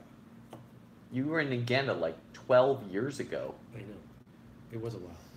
I think you need to cry. I Would think you? I I want you to cry right now, Clement. cry, cry, Yeah. cry. Peer pressure into crying. Cry. I will say this. I think doesn't mean it's true. It just means I think, and it definitely is true that I think that this is true. That we as humans should cry as much as we laugh. Period. That would be That'd be hard. yes. Yeah, I'm, He's friends with me. Yeah. oh, I cry often with Ryan. Yeah. He's never made me laugh once, for sure. That's gonna make me cry, Yeah, which apparently is healthy. it is. Thank you for reading my uncreased book, Ryan. I have it on Audible. See money. Who we got on the phone? We have a very important question from a mystery caller here. A mystery caller from a So- 408 number. If Mystery. it's that mystery, I'm just gonna read your phone number out loud on Wine with Wyan. What do we got? How you guys doing? Great. Man, I've been watching for the last hour straight. Awesome. I'm so stoked about your excitement. What can we do you for, and do you have a name? Almost just threw up. This is Cena calling from Los Angeles. I know you saw a 408 number, but I'm currently in LA. What's up, Cena in LA? John Cena. So, I got a physical product business, and I want to ask you guys a question. I know, JP, by the way, I'm a huge fan. I know you keep saying everybody poops. Yeah. That's how I got into my physical product business. I want to ask you guys, have It's any a of big you market. Big market. used People a who poop. bidet? Yeah. Awesome, Cena. Love it. So you've got a big market of people who poop. And what was your question? I'm asking if any of you guys have ever used a bidet before. Bidet. A bidet. I never have, actually. I'll tell you this. My biggest barrier to using a bidet, never used it, is the intimidation factor. If you can solve that pain point, you've got me washing my butt on a bidet. A bidet. Toupee? So, Duvet? Ryan, can you give me some advice on what's the best way to fight that barrier, essentially, to get people to try the product when there's penetrate the market? some kind of taboo kind of thing going on here that is hard to overcome? I got something to say about that. I think most people have like a barrier with anything touching their anus. Like, especially like warm things that are coming from not themselves or a loved one. So I think like solving that, like if you, I feel in my heart right now, I just really want you to capitalize and get people to love warm and even sometimes room temperature water, so, like seemingly involuntarily hitting their anus and like just being okay with it being wet afterwards. Like, come on, it's like when we were kids, we wet the bed and we want like mom to change the sheets right away. But if you can get people to be the kids wanting to have a wet bedded anus, like you've got like trillions to make. Like you'll be selling. Like people just want to have debates in their car. We're still on the debate, huh? How do you call it? Toboggan? A No, d- bidet. Debate. Bidet. Oh, that's what we're talking about. I thought we were talking about something else. So, I had a dream video made for my company and would be featuring you in it. I swear to God, man, I love what you do, man. It's crazy. All right, so You guys are great. what exactly is your business besides poop? It's I don't know if I should name it or not, but I sell it. I'm sure a bunch of people are going to steal your product idea at this point if you don't talk about your idea. I'll sign an NDA for you. sorry. Yeah, so it's an attachment that attaches to your toilet and it gives it bidet functionality. Got it. All And right. It helps you reduce. It helps you toilet paper consumption by over 80%. Oh my goodness. There's It can actually a be market for very this. inexpensive to buy. I have there is somebody, gastroenterologist, who was saying that it's better for you, because you don't. Because you don't what? Yes, You don't. doctor, could No you risk of explain on- tearing.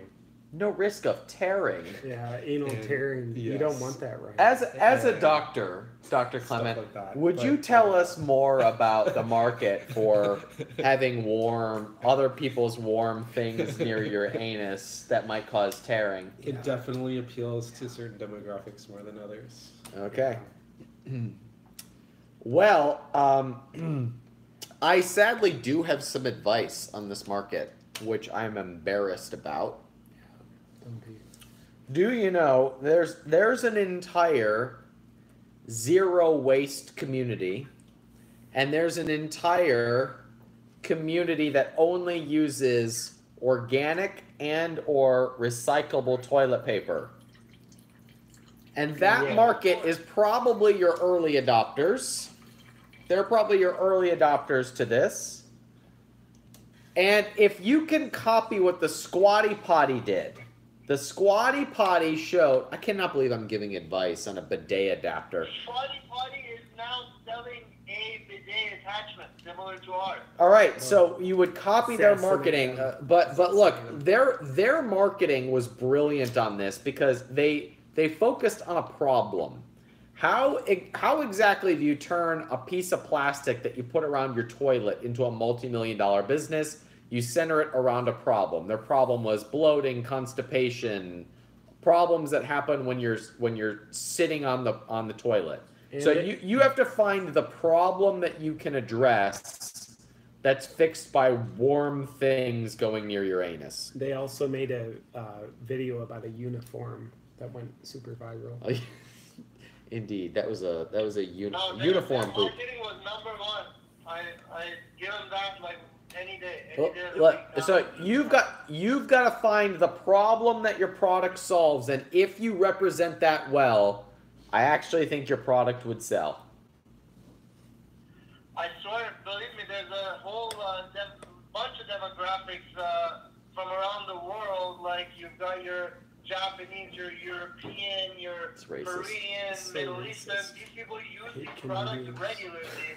But what I want to do is introduce it to your average American and show that it's like there's other ways you could reduce your like toilet paper consumption and actually have a better experience cleaning. And All right, so listen, don't go there. That's not your hook. Your hook is going to be something around health. Yeah. Why is it better? Why is it better to wash it with your adapter than to use toilet paper? And you need to put that into a video, run it as a Facebook ad to the early adopters, which are your zero waste people, your health enthusiasts, and they will take it to the rest of the world. Got it? Tell them I got something to say. yes, I need your help, you guys. This is not the easiest battle. Well, we just gave it to you. JP, what did you want to say? Yeah. There's something called Facebook. Ever hear of it? From time to time, yes, I do. Cool. So on Facebook, what you're going to want to do is run targeted ads to women who have armpit hair. That's pretty much the fair demographic. Yeah. So just like line that up Is that like a checkbox? and Yeah. Armpit hair. Totally. line that That's- up and They just- they open like several Rosie more O'Donnell. bank accounts because you're Okay. going to need to have those accounts to hold the cash. Because as a wise man once said, if you're not a millionaire, you should be ashamed of yourself. Sell, baby, sell. By the way, 10x. Just a random shout out to Grant. I ran into him in a grocery store in LA one time randomly. I love he buys And I his own just look at him, groceries. he looks at me, and I go up to him, I'm like, is that you? And then he looks at me, he's like, yeah. Do you like Grant Cardone? Honestly, before that, he came off too aggressive to me on his videos, but then when I met him, he was like, you know, a real genuine looking guy. So do you like Grant Cardone? Do you like Grant Cardone? Now I look at him from a Hang positive on. perspective that Hang on. There you go. We hung up on him. No Grant Cardone fans allowed here. You should be ashamed of yourself because you're not a trillionaire, Ryan. Thank you for the question on bidets. Seriously, run Facebook ads Bidets. addressing the problem. And then here's this would be your tagline actually. You could say put warm water where Grant Cardone belongs. In your dirty anus. Checkmate. Yeah. Shots fired, Grant Cardone, your move. Come on. I want you to get aggressive right now, Ryan. I want you to really own. Look, your I tone it passion. down because he's in his early thousands. I want you but- to drink some more feminine wine and just really get masculine here. That doesn't make sense. It does. That makes as much sense as 10x baby seller be sold. Look at my socks. Come on now. Christine Roeder says you have to have a good quality bidet with good warm water Yeah, I'm because not otherwise sure. it's terribly disconcerting. Here's an idea on bidet industry if you focus on the idea, like our bidets use non-recycled sewage water, therefore we don't waste clean water. Like that will totally capitalize on a new age market. Women with armpit hair, men with armpit hair, children with armpit hair because they have like hormonal poisoning from the raw sewage water washing their anis. So basically, if our mutual friend Kyle Cease were to tweet it out, it would be to the ideal audience. He doesn't tweet much. And I lost track of who our ideal audience. The armpit people. People with armpit hair love Kyle Cease. That's right. What's up, Tim Tierney? Good to see you, dude. Do we have somebody on the line? I'm working on that. I got another one for you. What do we got, C-Money? I got a special question from Nancy Van Loan here. The Nancy Van Loan? Question for each of y'all. What's your favorite Austin restaurant if you were taking someone on a date, and why? I have never been on a date in Austin, so this is a hard one for me. We should ask the person who's on The Bachelor, Dr. Clement Wyan. Every time I try to go on a date, they break up with me and their brother calls in. It's weird. That's Dr. Clement, what do you think? I think my favorite is Sway. For a date? Sure, why not? It's kind of dark. It's kind of good food, fantastic food. I know you like Odd Duck. I do like Odd Duck. Not for a date, though. Why not? So this is... I don't feel like I want to give out my #1 dating tip because a tactic known as a tactic blown. This could hurt me. This could hurt me if I ever go on a date in the next 10 years. Let's just pretend you're ethical and don't date your followers. Yeah. Hashtag Catholic priest. What would be the tactic?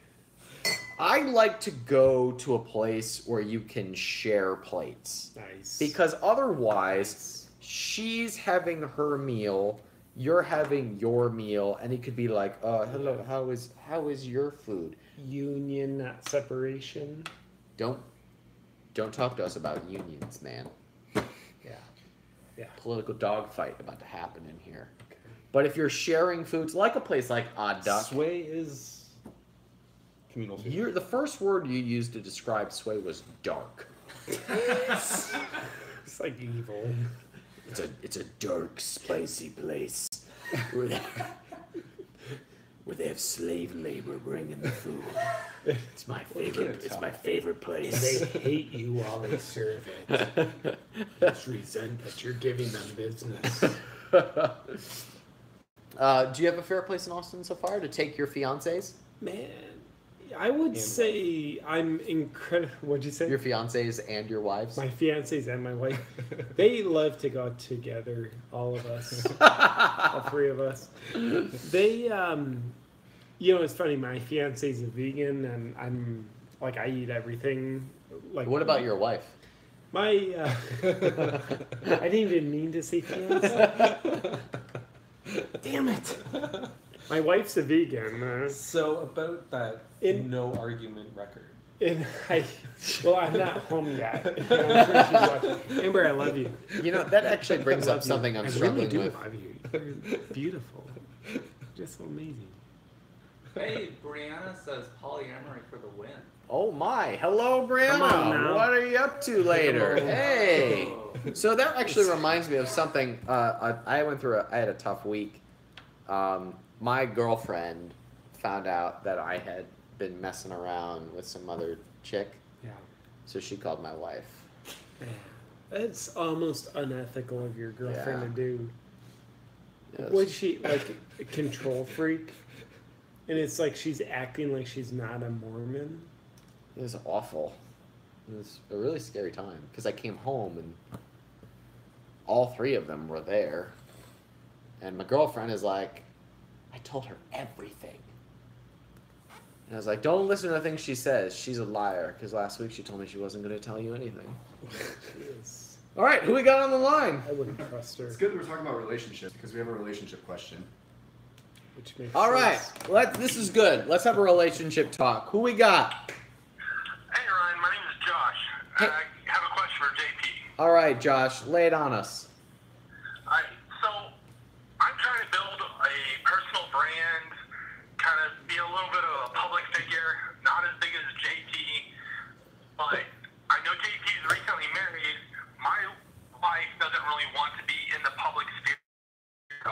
doesn't want to be seen, and it's difficult getting her around the idea of, I want to be in the public, and she doesn't. She's kind of afraid I'm going to drag her into it. How should I handle this? Yeah, We're just going to ask anyone up here who has more than 59 Instagram followers. And remind me your name? Josh. Josh. Thank you, brother. Thank you for touching my hand, Ryan. That made a difference. I'm very aroused. Yeah, I think first and foremost, it's important within yourself to be true to, like, if you're building a personal brand, like, just rely on the miracle that is the person of you. Like, you don't really need anything outside of you. You don't need your wife in order to, like, be interesting enough. So I would just get clear within you, like, you getting yourself more into the public eye, like, you are enough to do that. And then, honestly, I would just clearly communicate that with her, that, like, honestly, you're not intending to bring her into your public figuring any more than she's interested in, and, like, zero is fine with you. So I think clear communication wins out here, personally. Does that make sense? Do you think I'm ugly? Do you think these jeans make my butt look big? Like, my big butt, does it look big when I wear these jeans, Josh? Yes, it does. Thank you. Yes, it I does. appreciate that. I have big glutes. So Josh, is it causing conflict between the two of you? Yeah, here and there. Because she's Yes. afraid of being pulled into the personal brand, or because you want to involve her? Because she's kind of a bit of both, honestly. Because I personally like her to be involved because it's a very intellectual thing, and my wife's a very intellectual person, but she's very introverted, where I'm not. Okay. I say move forward and do it on your own. And then eventually, if and when you have a following, if she feels like she can be of value and wants to be involved, then let her. But her involvement doesn't determine whether or not your brand is going to be successful. So do your thing, Josh. All right. Thanks, Joe. I appreciate it. All right. Oh, and can you move the plant? Absolutely not. Why is everyone so obsessed with the plant tonight? I actually got a request for more plants. More Yeah, my plant. plant's coming in. What's the issue with the plant, Josh? Why does no one like my plant? It's in the way. In the way of what? You want to stare at my chest? I think a lot more people want to It see looks the like you're getting ready to eat it. It kind of does look like I that. doesn't kind it? of want you to take a bite of that plant. I all actually right? think it might be a fake plant. Is this one of the No, ones I you bought actually- from? Real. You bought it from Costco, right? I accidentally tore this leaf off earlier. I didn't mean to. Plants feel pain too. If you read the book called Secret Life of Plants, not Pants, but Or Plants Pets. by Yeah. Tompkins and Birds, you realize, like, plants actually feel pain. Just because they don't have a musculoskeletal system to move away from pain or a voice in order to express audibly pain, plants feel pain. And I just caused this plant pain. And Josh, I just want you to know that your bidet business that was the last caller is good. Like, I want your wife to go into the bidet business with you. And if she doesn't want to, I think just like warm soapy water shot at her voluntarily by you and voluntarily received by her is probably the thing to do. And if she doesn't want to do that, she obviously doesn't support him. Yeah. And, like, why would she be so selfish? You heard it here first, Josh. Yeah. And Josh, from an expert on marriage, no less. That's true. Yeah. Josh, do your thing, man. And if your wife wants to participate later, let her. But your success in this doesn't depend on her. That's a really fuzzy plant. Oh, 100%. I agree with Ryan 100% too. I love the questions you asked him. Well, this worked out well, Josh. Yeah. Thanks, I appreciate it. All right, man. Thanks for calling. Bye. Do you I'm rooting for Josh. I'm on Team Josh. do you date all the wives of your followers, Ryan? I've only dated a few dozen. So not many. Not all. Yes, all. But you have No. well over 5,900 Instagram followers. So Well, if you've only well dated a over few dozen, 5,900. Yeah. that's probably not even It's 1% more- yeah, based on the math more- that I don't know how to do. So not a lot. Not a lot. It's I went to manners school in GB, GB. What is that? Great Britain. It's England, Clement. That's where that is. England.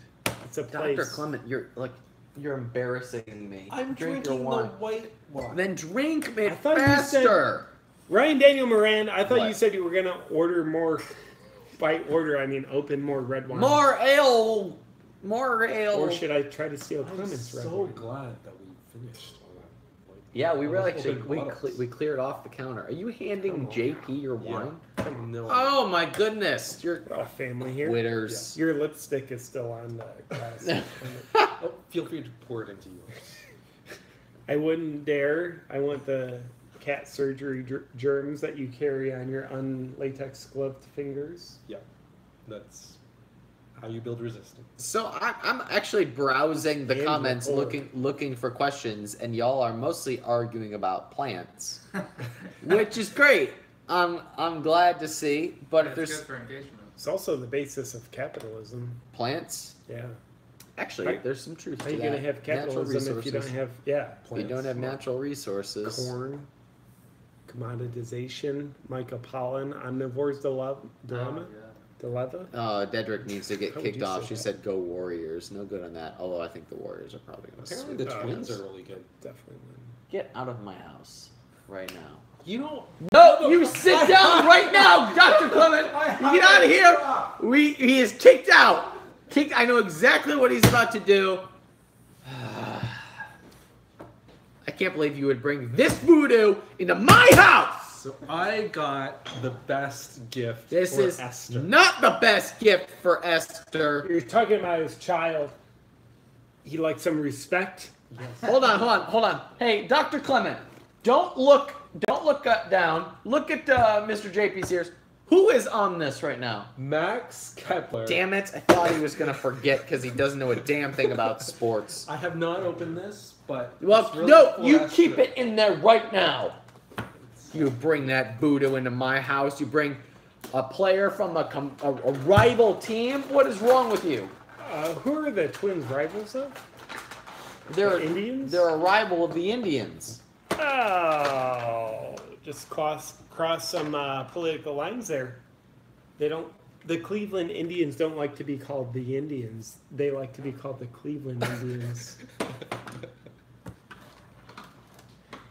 That guy's got like a pituitary disorder with how large his head is relative to his body. But it bubbles.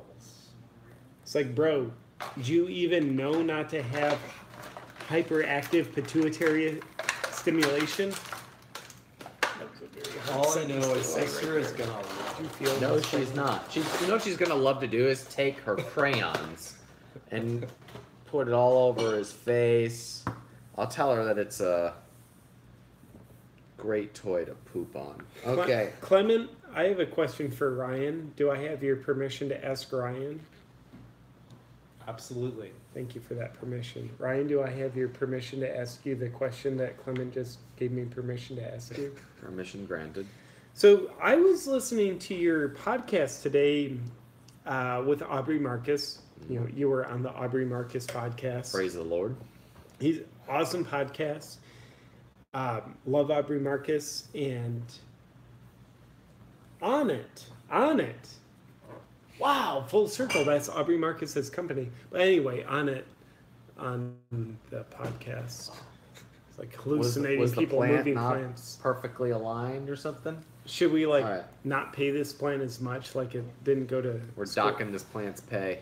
But nonetheless, on Aubrey's podcast, and you've said it other places, like capitalism is the number one solution to the world's problems. Mhm. I might be paraphrasing. Mm-hmm. In a nutshell, Mm-hmm. Einstein once said, Joseph Campbell once said that Einstein once said, if you can't explain something simply, then you're a freaking idiot. So, And Grant Cardone said, if you're not a millionaire in capitalism, what the hell is wrong with you? and you should be ashamed of yourself, 10x, baby. according to Joseph Campbell. So in like a sentence or two or three, simply stated, why is capitalism the number one solution to the world's problems in your opinion? Because it's the only solution that incentivizes the best solutions and naturally allows the ones that don't belong to die off. So, why is it important, in your opinion, Mm-hmm. for people to be incentivized at a mass scale? So incentives matter and they create sustainability, and incentives drive people into the marketplace to create new solutions. So when there are dollar signs, when there's opportunity, people enter the marketplace to create solutions because they're incentivized to do so. Whereas when you have government involved, you eliminate the incentives and you keep bad solutions in the marketplace and prevent the best solutions from coming about. Yeah. And that's why we have longer lifespans than ever. It's why real incomes are higher than ever. It's why we complain about shit that doesn't matter anymore, because we have to literally find problems. We don't even have a food problem anymore. We have an overabundance of food problem. Like we have so many solutions to problems. We have to make up new problems to solve. That's a big problem. Dr. Clement, agree or disagree?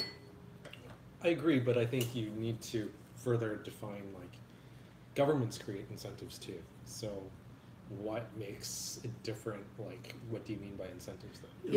Yeah. The incentive is based on demand or it's based on force. When a government creates that incentive, it's based on someone else choosing the winner ahead of time, and so that's basically a mild form of force. Whereas if in a free market you have choice, and so you have consumer demand making that choice. Yeah. I like that.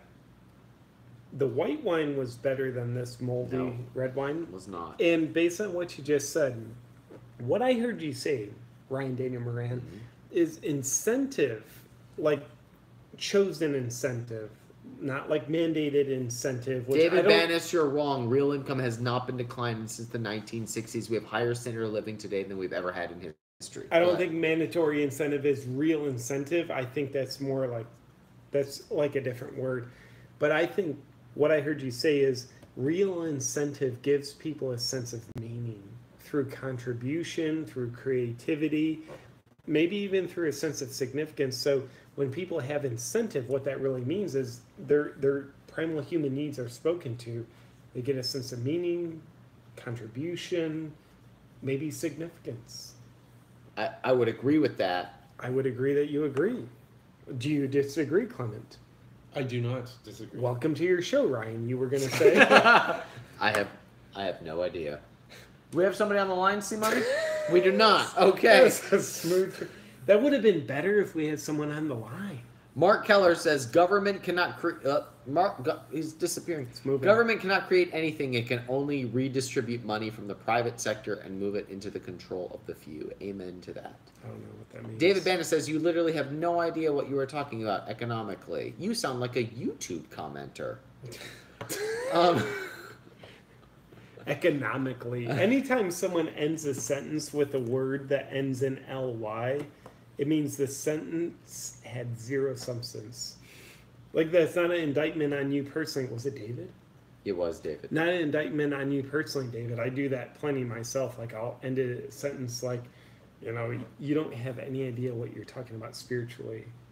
It's like you pretend like you're saying so much while saying so little by ending a sentence with a word that ends in ly. I feel scientific about it. I like to add snarky Facebook comments like, please go educate yourself. Boom. Like that always works. Man, that just put me in my place. You saying that. You just go educate yourself, JP. Man, I feel crappy about myself. Like, I should have never been born. Whew, that's bold. We love you. I should have went to Harvard. I went to, like, Harvard's in Maine. And probably. You should be ashamed of yourself if you're not a millionaire. Man, millionarily speaking. Speaking Lee. You have no idea what you're talking about millionarily. I like Ben. I think this is the question of the night right here. Ben Wilkins. So beer and politics is a bad thing, but the UK gov spent more than 2.1 million a year on alcohol subs. Was that even English? I think that sums it up. So beer, ANF politics. Yep. Let's just pretend Bill alcohol. So beer and politics is a bad thing, but the UK. We've been the only ones drinking. Who said beer and politics is a bad thing? Pretty sure they naturally go together. Like, how would politicians have ever been born if their parents weren't alcoholics? Like, how can we give birth to this despicable, crappy human being named Hillary Clinton if we're not drunk and willing to have sex to, like, incarnate this horrible murderer that pretends she's not a murderer? Go on. Dude, Tell like, us come how on. you really feel. Let me tell you this. When you order the killing of a person, you are the murderer, even if you're not the hitman that does the murder. Can I ask who are we referring to? Hillary Clinton. No, but who's the murdered? yes. Oh, I don't know names. Like, I am definitely not educated enough to have like a solid argument on this. Go educate yourself. Educate yourself. Just a hollow, opinionated argument that's based on several half sentences that I remember other people saying. So who got murdered? So, Who was ordered to be I would murdered? be shocked. Ever heard of Benghazi? So you guys like Hillary Clinton? No, but I was just curious. Dude, I'm a fan of Bill Clinton, but not Hillary Clinton. You know, For all the wrong Dr. reasons. Clement and I got into a debate about Bill Clinton today. Do tell. Not Let's- today. It was a few days. Or a few days ago. I don't remember. They tell. all blend together when I've had 4 glasses of wine. I think he was a successful president. Dr. Clement believes he was not a successful president, but he's Canadian. I'll tell you this. I don't give a crap about Bill Clinton's presidency. I think he as a person is just cool. Like, he's so chill. He is chill. He got Like- a blowjob in the Oval Office. Dude, who wouldn't want a blowjob in the Oval? I would take Amber into the Oval Office and get a blowjob any day. Or your If fiancé. wanting, let alone getting a blowjob in the Oval Office makes you not a good president, then here's the deal. Then I don't want to be president. Exactly. Keep that in the edits. Here's the deal. Not wanting a blowjob in the Oval Office makes you a crappy president. Am I right? Come on, America. And that's why Hillary Clinton can't be president. Exactly. She's too busy killing people instead of getting oral sex. As what? Where are you going to with give this? her oral. Let me ask you this. Whoa, where are you going with this?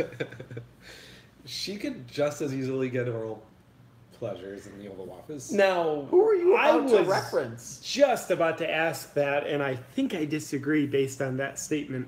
What I was going to ask is the level of oral sex that was lined up to be imparted on Bill Clinton, what fraction of that would be lined up to be given to Hillary Clinton? Now, you think just as many people would want to give Hillary Clinton oral sex as they wanted to give... No, I wasn't making that argument. Oh, the wine made me think Clement was making that argument. He wasn't at all. I just look like an ass. And that's because I'm an ass, ladies and gentlemen. You doing okay? You're on I can't get the visual out of my head. of the Hillary oral sex. Yeah. Yeah. It's not good. That's fine. Okay. Yeah. I don't know why. I guess I've imagined that since like 1996. Yeah, me too. So many times. I was 15, just started imagining that. Yeah. Just like, well, man, I'd like to be that guy. Getting it in the oral office. Man, like, Creating a whole new generation of aspiring they're like presidential I candidates. did it. they're gonna impeach this And now- guy for doing the thing that I desire most. And now we have Donald Trump. What do you think he does in the Oval Office? I don't think let's he's be there honest. much. He's like, what's on TV? Right? Yeah, There's no TV in here. He's in Trump Tower a lot. That's what I think. So we disagree on the success of the. We're actually disagreeing on who gets credit for the economic expansion under Clinton's presidency. And Clement says Congress. I say Clinton.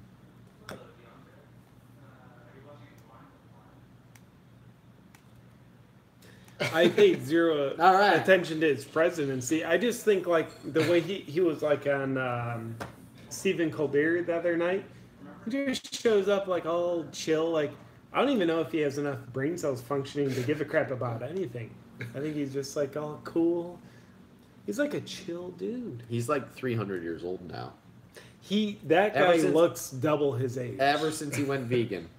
Is he vegan? He went vegan, got super old, and then he went paleo, and now it looks like he's getting young again. What a confuse! Make presidents young again. He's got a dietary identity issue. If he went vegan, then he went paleo, then he just got old from the whole thing. That's it. Bill, I want you to be you.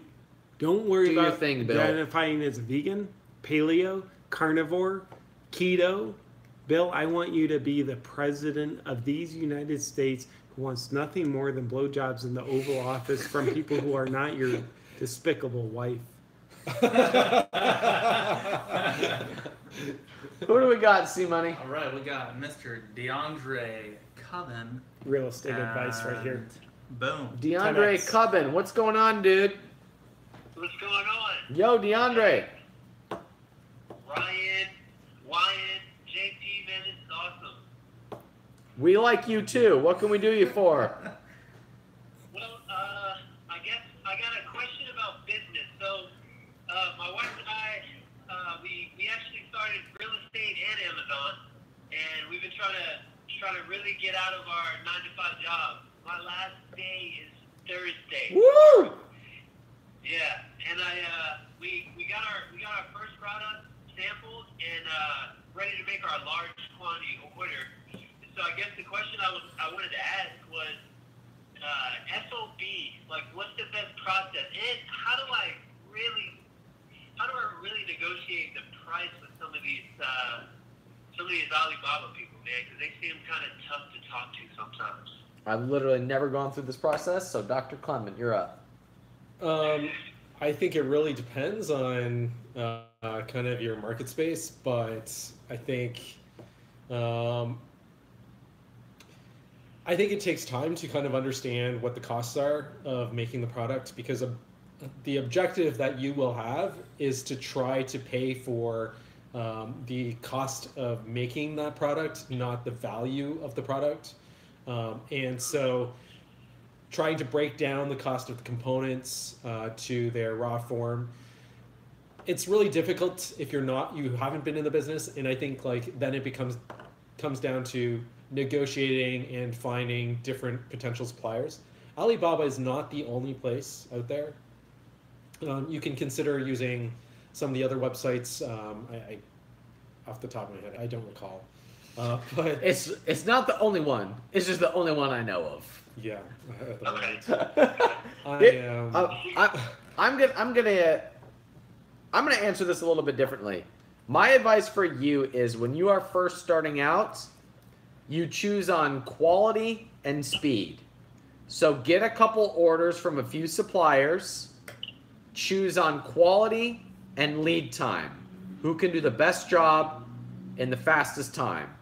Then you can go to other suppliers and think about price. But when you're starting out, you don't have the economies of scale. You don't have the purchasing power to worry about price out of the gate. If you're trying to trim a dollar here and a dollar there, you will lose. The name of the game at the beginning is speed and product quality. And I would almost overemphasize speed on this. Your ability to go to market and take sales quickly. Then you can go to other suppliers and you can compete on price and get them to beat the quality and the price of the current product. But your job at the beginning is to take that product to market as fast as possible. And when it comes to quality, I would also suggest looking at like other Amazon reviews, looking to see the negative comments. quality is not like to tell people that you want a quality product means nothing at all. Yep. You need to be able to define what quality means. And that's in basically form, fit, and function. And it comes down to things like being able to measure exactly in very objective terms what passes and does not pass quality control, and of course ensuring that you do get some type of inspection before it ships. Speed and quality, then worry about price, DeAndre. Got it. Well, I definitely appreciate that. I guess the last question that I had is, what would happen next? What would you say the next best steps are? Once you have product chosen, Yes. go in front of audiences, whether it's building it yourself or going where the audience is. Getting your product ready to take an order from day one is your next objective. Got it. So build an email list. If I want to stay online, kind of get that going. Would you suggest building like a Facebook page or like an Instagram for the product? I would like go that? wherever your audience already is. Get in front of them as fast as possible and drop your product as the bait in front of those buyers. And it doesn't have to be your own audience. It can, if you can Right. borrow somebody else's, that's almost just as And good. it's faster, it's better, probably cheaper. Like at the beginning, everything is down to speed. How fast can you take sales? You reiterate later. Got it. You're a good man, DeAndre. I appreciate that. Thank you guys so much. All right, thanks for calling. Wait, DeAndre, I've got something to say. This is JP. Perfect. This is a plan. Yeah, that is definitely likely a plan. DeAndre, Ryan, he emphasized a few times that he would overemphasize speed. I want you to know that that's also great advice for a sprinter. I thought you were going to say a husband. Wait, what was the? I didn't actually hear the last word you said. Yeah, it's important, so I'll say it again. That's great advice for a sprinter also. Well, I guess I'll be sprinting to the finish line with that. Yeah, and did you say you sell real estate on Amazon? No. My wife and I also do real estate investing. Oh, well, that's good, because I don't think you can sell real estate on Amazon, so it's great that you don't do that. Yeah, I'd say so. Yeah. I'd say so. Well, I certainly appreciate everything. I don't know. My wife is looking at me like she may have a question. Is that What? okay? No, I'm happy. I told him, go ahead, ask a question, and he did it. So I'm just happy about that. DeAndre, We'll have a bottle of wine for that. DeAndre, quit paying attention to your wife and pay attention to me for a second. This is still JP. What are the top 37 things you learned from me during this conversation? Well, what kind of not to do? I don't know if I could say Is he paying 37, but attention? you said I could be a sprinter, and you said I could sell real estate investing on Amazon. So those are very great, That's two. Great pieces of advice. Yeah, that's So that's 35 more to go. yeah, that's two. But the first one's not true, DeAndre. I think you should quit your businesses and become a sprinter. I kind of thought about that until I pulled my hamstring a couple of months ago. Yeah, you got to address your pelvic tilt, stretch your psoas, and you won't pull your hamstrings as much. And your piriformis. Yeah, and your JP, I also wanted to throw this in there. My wife is super into yoga and personal brand. boom. Yeah, she definitely is.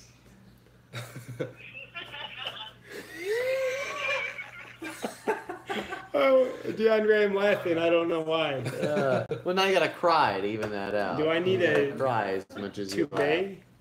You need a. What's it called? Debate? Bidet.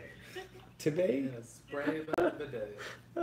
Debate. The thing that puts warm things in your anus. DeAndre, you're a good man. We're rooting for you. Yeah. Hey, well, I really appreciate that. Yoga till the Brian, cows come I home. definitely, I want to get down to Austin, man, and I want to spend some time with you and pick your brain a little more sometimes. I'm right down in San Antonio, believe it not. All right. Never, ever, ever tell somebody you want to pick their brain ever again, and then I might consider it. I'll never say it again. All Got my right. word. All right. Deal. Thanks for calling. Thanks a lot, guys. All right. Bye. That sounded harsh, but that is significantly good advice. Never tell someone you Never wanna, ever use that phrase. I think- ever. It's like, hey man, I would love to get together and use you. and yeah. Yeah, that is repellent for me. It's like, hey, I have a request that 1,000 people a day ask you. And I'm guessing you'll say yes. Hey man, I know you have so much time on your hands. Could I have an unlimited amount of it? And here's the upside for you. You can give the time. You'll be exhausted at the end of it. Yeah. Whew. Well, And unpaid. well, gentlemen, I feel like we have time for one more piece of life advice. So before we get our last caller on the phone, Dr. Clement, you've been really quiet. Have I? What's hold on, let's pause for a second. Those of you who are watching live, would you please put Y or an N, yes or no? Is Dr. Clement being way too quiet It's because I'm on drinking. Wine with Wyan? You are not drinking! Drink your damn wine! I drank your wine for you. Yes, my JP's drinking goodness. for you. Is Dr. Clement being way too quiet? Can we put a poll up in the comments? Is such a thing possible? I don't think, not yet. They say one day after we actually put a That's man a on the moon, leading then we question. can put polls into the comments. Thank you, Jacob. Yeah, Jacob is only saying that because you haven't said much, and he's like, "Oh, I'm not even paying attention now." Oh, Jacob. Even Max Kepler says you're being too quiet. Isn't that right? Fake Max Kepler, wherever you are. I don't even think that's a real name. Amen. Amen. Wait, so are the comments? Apparently they're up top. I learned No that kidding. about 2 hours in. I think I've been doing- It resulted in a lot of confusion there I've been for a doing while. Facebook Lives for years, and I still think they're at the bottom. But I think you're right. Somebody says, but you're being so smiley ever since we talked about warm things near anuses. Take some V pills. What are you? I don't think most bidets are actually warm water. Just to find. Oh, okay. And Well, that's what makes them so terrible. cold water in your anus would be even worse than warm water in anus. And I don't like anything near my anus. I just agree don't get with how that. you aim. How you Aim. how you aim the bidet or Yeah. when the water shoots out. I don't think you aim. well, this has been fun. Who do we have on the line? C Money. Well, we got G Money, aka Greg Benke, has a question for us. Guy Benke, what's going on? Hey, what's up? You tell me, G Benke. Hey, my question for Ryan is, so you were going to be on this crypto conference, and I was kind of wondering, you're so anti-crypto, and now you're going to be on this conference, so trying to figure out what your thoughts are on it now that you're an expert. Now that I'm an expert on cryptocurrency, Yep. yes, I am an expert on cryptocurrency. I have lost the least amount of money among all of my friends, so I am officially an expert on cryptocurrency. I was asked to speak at this crypto summit as the founder of capitalism.com to talk about how it could affect capitalism. And I'm of the opinion that cryptocurrency, I'm mostly bearish on it. I think you probably shouldn't touch it. I am not a fan. I don't try to pick worthless coins to see which one is going to get more money. I think all the arguments for cryptocurrencies going up in value are full of hot air. And the hot air is probably worth more than the coins themselves. But I think that blockchain itself could be a very interesting play for individuals and for businesses moving forward. So I'm talking about how blockchain could bring more buyers online, particularly in third world countries. But I'm going to be very public about my bearishness on cryptocurrency, which I don't expect to go over well with that audience. So basically, shortening the supply chain is how you think it could be of value to the You nailed it. third world. That's exactly it. I think it could shorten the supply chain. I think it could break down a lot of barriers of trade. But to try and pick cryptocurrencies as an investment, I think is kind of ridiculous right now. What does JP think? What does who think? JP think? Yeah, what does JP think? JP, are you buying Stellar? Man, Or are you buying EOS? man, I think the fact that cryptocurrencies have nothing real behind them is what makes them the most valuable. So it's just like money that has no gold behind it is most valuable. I think that's what makes cryptocurrencies valuable, because not only do they have nothing behind them, but they themselves are nothing. They're just they're just ideas capitalized. Have some more You wine. did. I am. Is it They're, as valuable as they're just ideas captured through digitization. But you know what I did? This will really fascinate you guys, I think. On a serious note, I have approximately 21 million used squares of toilet paper. Yeah.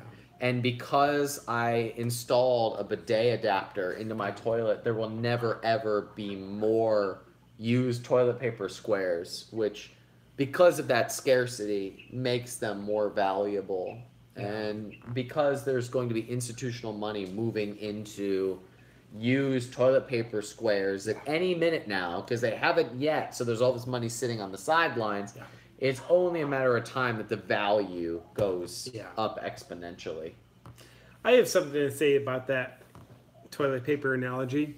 I think if you think about, like, what if there was crypto food or crypto toilet paper? And then that makes me think, like, cryptocurrencies at a very direct level are valueless to me because they themselves, like, they can't do anything for me. And I know I'm thinking very fundamentalist here, but I think there's many reasons why, but I personally haven't invested in cryptocurrencies.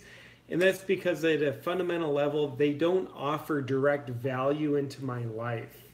As far as, like, they themselves can't do anything beneficially for me.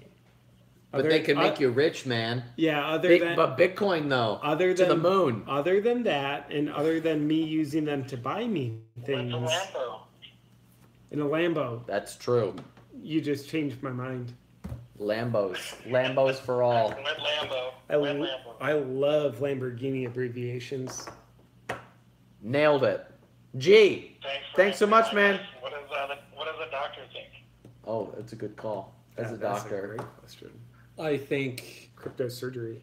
crypto uses great technology. It's not an asset class. Boom. Amen to that. That was potent. That's what happens when you go to medical school. comments. All right. Hey, thanks for the call, man. That was a lot of wisdom in a few words. That was. It is great technology, but not an asset class. Wow. That was wise. I'm sure I stole it from someone. Man, I'll steal it from you.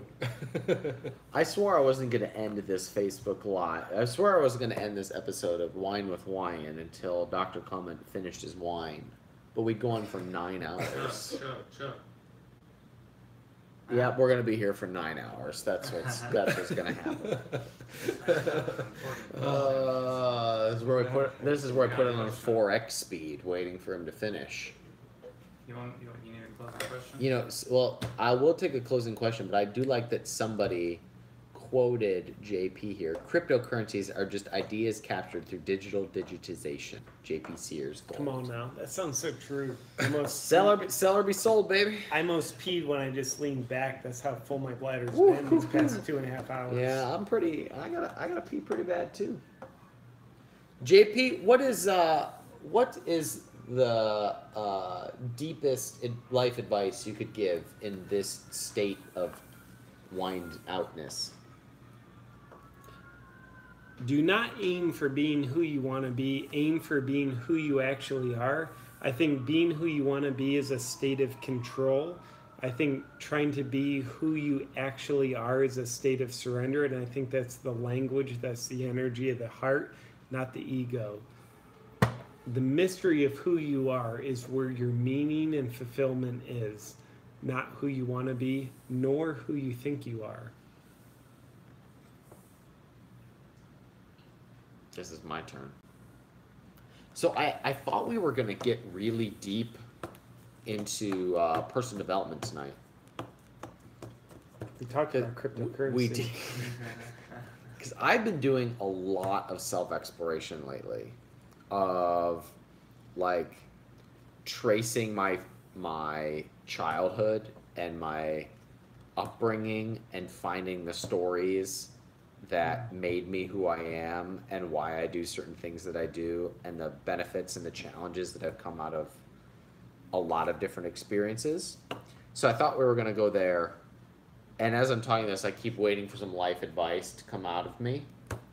But mostly, I feel like at 30, I am still learning as much about myself as when I was growing up.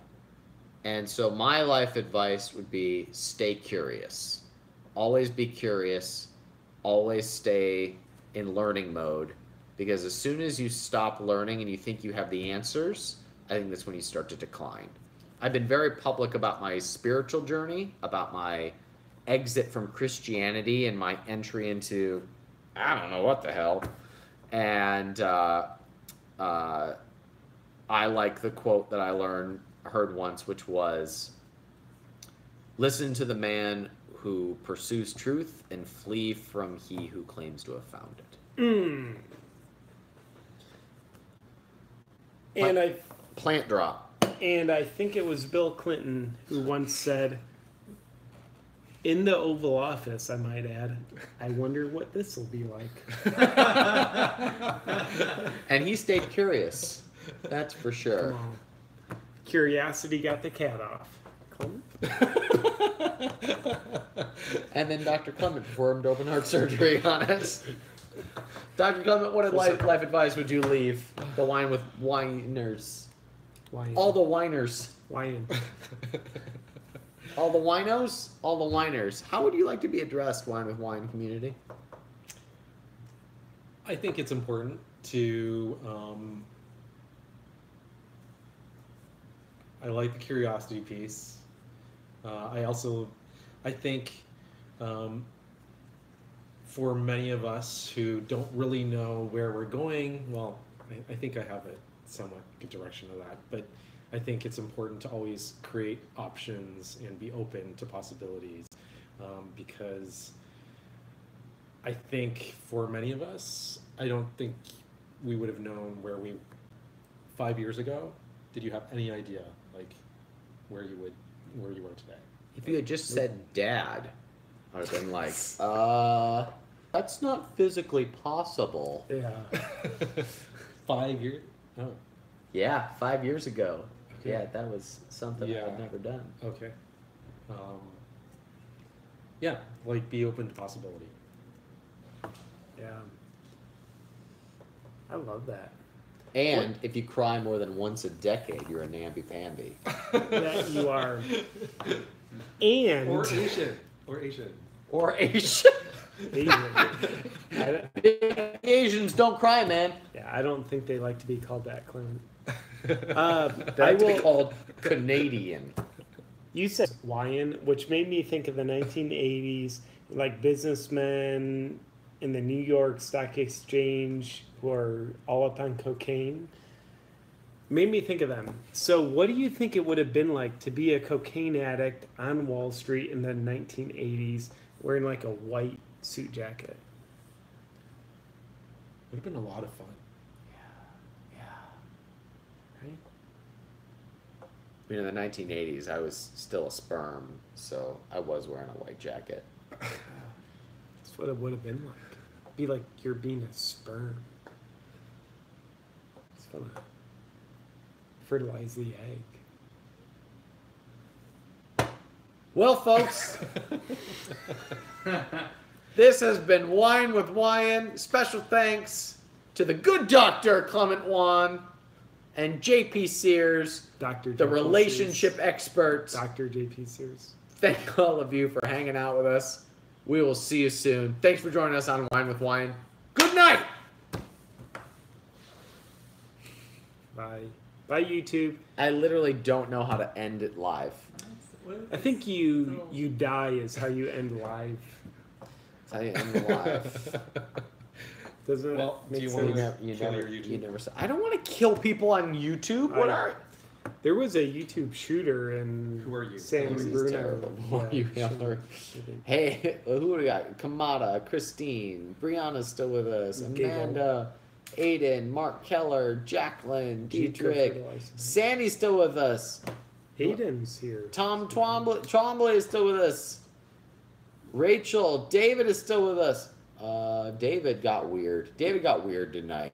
David said a lot of things about politics, and then he said who we wanted us to fertilize. I feel like David, you are angry at us about our politics. We just want to be friends, man. Come on, dude. Can we all I think just we're. Can't we all just get along? follow each other? Who else?